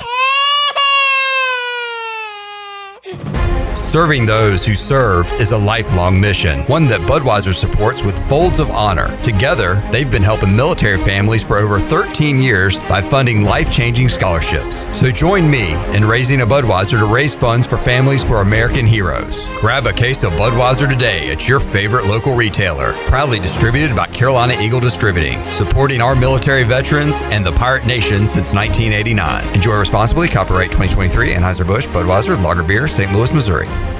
Your vehicle is a big part of your life. That's why you should trust the team at Greenville Auto World for all things automotive. Greenville Auto World is now under new ownership by the Cook Management Group, but still believes in fair prices, superior service, and treating customers right. Tommy Cook and his team now have 5 dealerships in Eastern North Carolina with a fully stocked inventory of SUVs, trucks, and cars. For sales or service, visit Greenville Auto World on Highway 43 or greenvilleautoworld.net. Pirates supporting pirates. North Carolina State Parks invites you to enjoy camping your way. With the weather changing, booking your own cabin is the perfect solution for your camping getaway. Reserve campsites or cabins today at Jones Lake, Goose Creek, and Cliffs of the Neuse. Whether you enjoy traditional camping or air-conditioned cabins that can be rented with Wi-Fi, your next adventure can include hiking, beautiful scenery, and sunsets by the campfire. For information on booking a cabin, visit ncparks.gov. I'm Sam Jones, and for more than 3 generations, my folks have kept the fires burning for Eastern North Carolina Whole Hog Barbecue. At Sam Jones, you'll find our smokehouse pumping out wood-fired meats, cooked fresh every single day. There are no freezers at our place. Everything, and we mean everything, is made fresh daily, including our sides, sweets, and sauces. Stop in and see us, and I bet you'll be able to taste our passion in just one bite. At Sam Jones Barbecue, you'll find plenty of smoke, but no mirrors.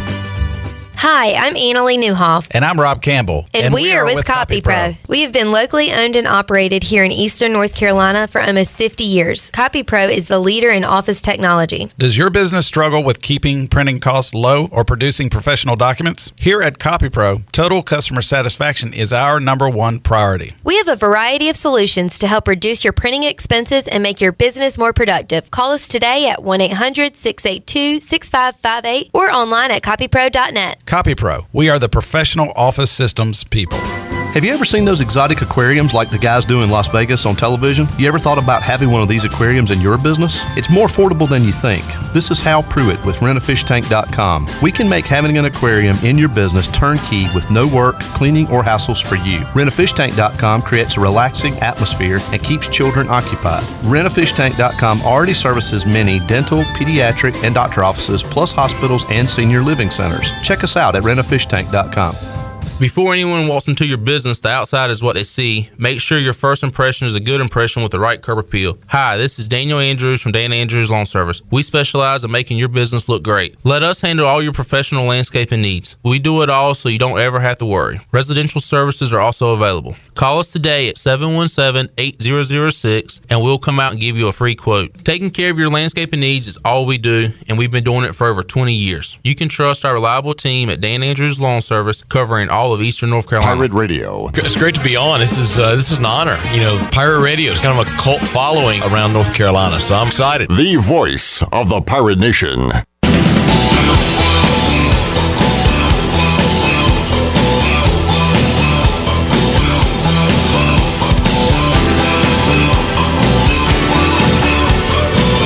You're listening to Hour 3 of Pirate Radio Live. This hour of PRL is brought to you by Bud Light, reminding Pirate fans to stay in the game and drink responsibly. Bud Light, the official beer of the ECU Pirates, and proudly distributed by Carolina Eagle Distributing since 1989. Now, back to the show. Welcome back to the program. Orthopedics East and Sports Medicine has been caring for Pirate Nation and the student athletes at East Carolina University for more than 35 years and are the official team physicians for ECU.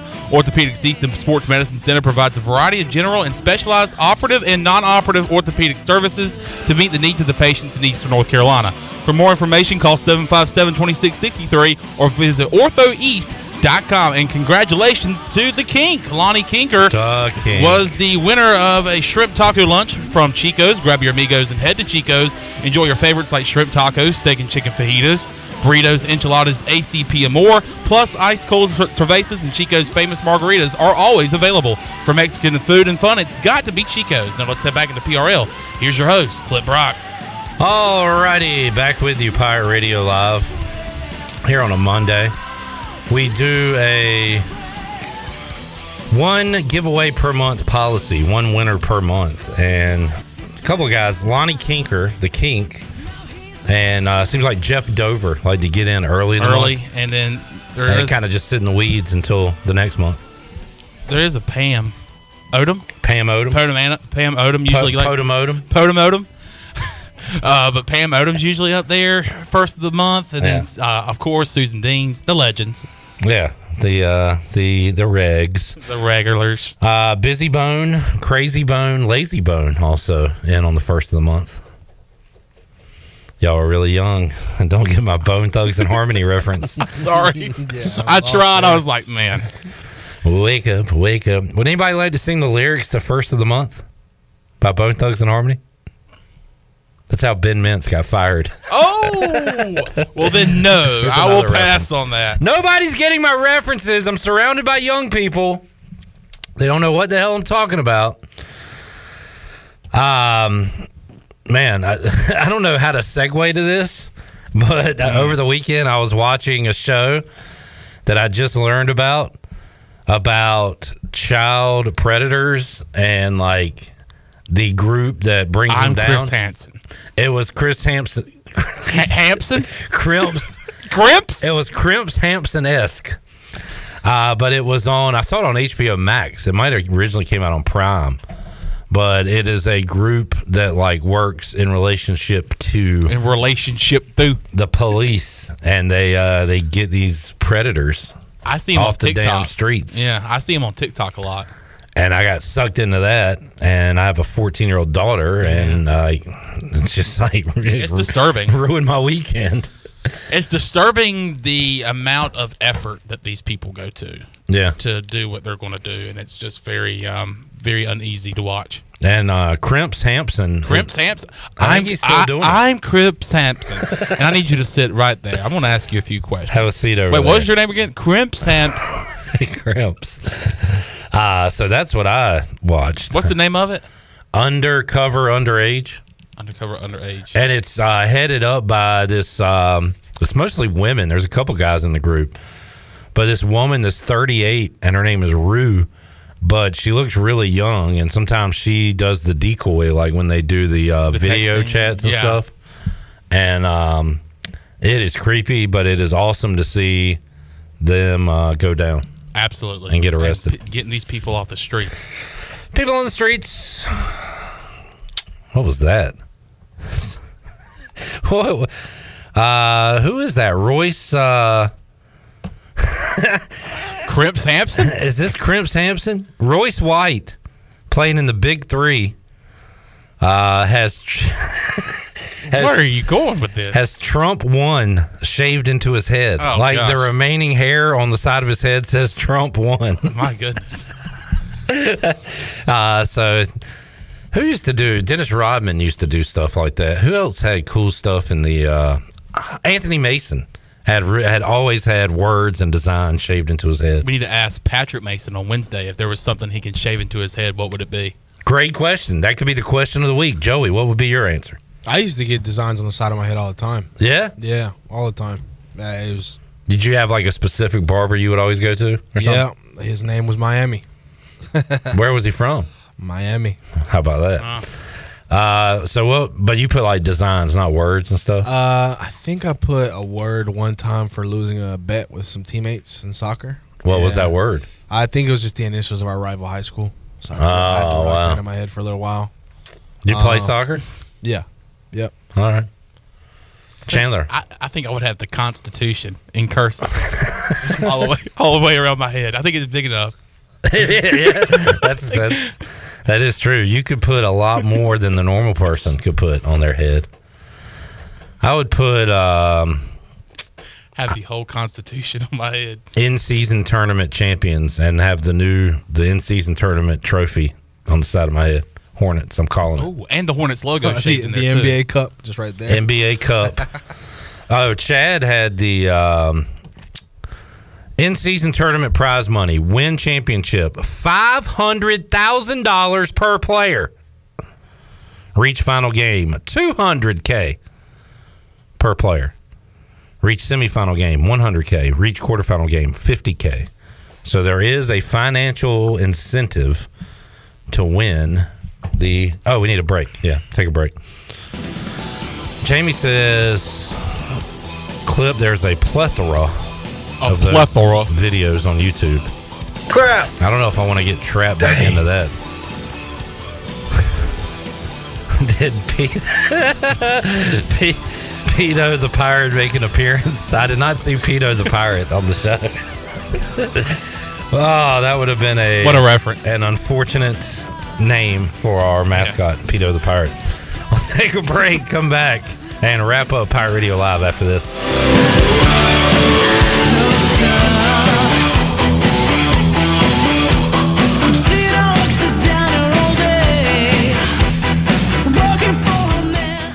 Country Mart has been locally owned and operated for over 40 years and is your premier country store serving the best cheese biscuits and country food around. Country Mart is open every day and has 2 locations in Bethel on Highway 11 and in Stokes on Highway 903. Both Country Mart locations are top-of-the-line fuel stations serving Shell gas, including 93 ethanol-free high-octane gas, which is the best for all you boat owners. Country Mart, fueling you up with great food in your engines with great gasoline. Go Pirates.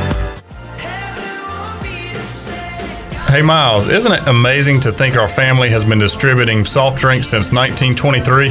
It certainly is, Landon, and with that comes a lot of change. But what hasn't changed is our dedication and commitment to our customers. I'm Miles Minges. And I'm Landon Minges with Minges Bottling Group. Our family has taken great pride in refreshing our neighbors, and we are proud to have remained locally owned and operated for over a century. From our family to yours, we say thank you and are honored to be a part of this wonderful community.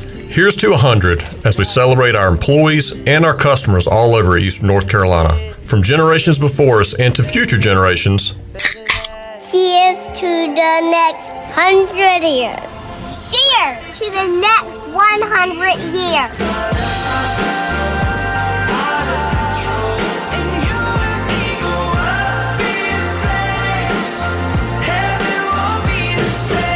This is Talbot Green with Integrity Home Mortgage. Are you ready and pre-approved if the home you want to purchase comes for sale today? Integrity Home Mortgage offers a wide variety of programs ranging from conventional, government, and portfolio loans, plus construction and lot loans. Our team of Talbot Green, Braxton Green, and Joanne Weir offers over 50 years of experience. To get started, call me, Joanne Weir, at 531-1148. Joanne Weir, in MLS 75974. For informational purposes only, Integrity Home Mortgage Corporation is an equal housing lender in MLS 208-516. Do you need custom t-shirts, apparel, or promotional items for your business, organization, or event? Keep it local and print it local with University Sportswear. University Sportswear is your one-stop shop to help promote your business and always provide superior customer service. No matter what apparel you need for your team or customers, University Sportswear can make it happen. Visit universitysportswearenc.com for contact information. University Sportswear, the official sportswear provider of Pirate Radio. Go Pirates! 360 Golf Carts is Pitt County's go-to shop for all things golf carts. They have easy-go, club car, and utility carts to choose from. Whether it's for the beach, riding around the neighborhood, or working in the yard, 360 Golf Carts has the perfect ride for you. If you have issues with your current cart, take it by the 360 shop for an expert's diagnosis. From parts to sales to service, 360 has you covered. They will even deliver right to you.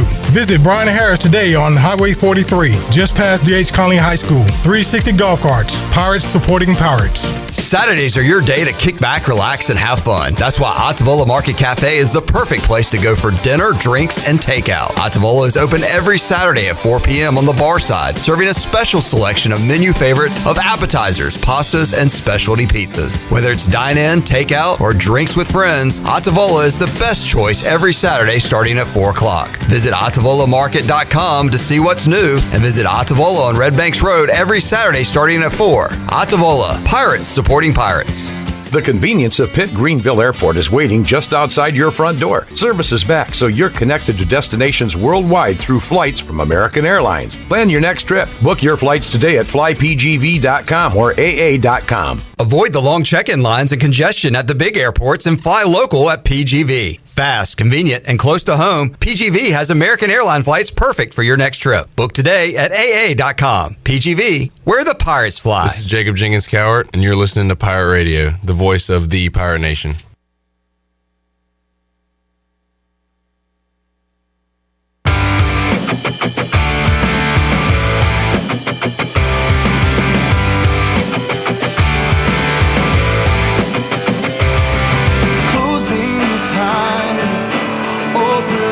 You're listening to Hour 3 of Pirate Radio Live. This hour of PRL is brought to you by Bud Light, reminding pirate fans to stay in the game and drink responsibly.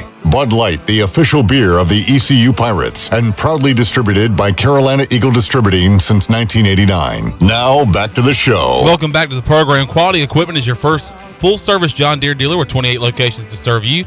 Quality Equipment is open in Winterville next to Sam's Club, or visit qualityequip.com to find the location near you. Now it's time to wrap up PRL. Here's your host, Flip Brock. All righty, wrapping it up. Every time Shirley's not here, we go way over time. But that just happens because we're just some guys having a good old time. And we'll be back on Tuesday, 3 o'clock, for an all-new edition of Pirate Radio Live. Chan Man, great job today. Joey, fine work as always. We appreciate you. And great to be back with you. Hope you enjoyed the interviews on today's show. We'll keep them rolling on Tuesday. Got our regulars rolling in, including Mac McCarthy, Mike Mullis, Bryce Williams. And we'll talk to former J.H. Rose great and Kansas City Chief Cornell Powell join us in the Pirate Radio studios. So I got all that and you hanging out on a Tuesday edition of Pirate Radio Live. We will talk to you then. For the crew, I'm Clip Brock. So long, everybody. Jeff Charles, take us home. Have a great night, Eastern Carolina. Thanks for listening to Pirate Radio Live, an exclusive presentation of the voice of the Pirate Nation. This is Pirate Radio, WGHB Farmville, 1250 and 92.7 FM Greenville, WDLX Washington, 930 and 104.1 FM Washington. With the NBA, now the problem the NBA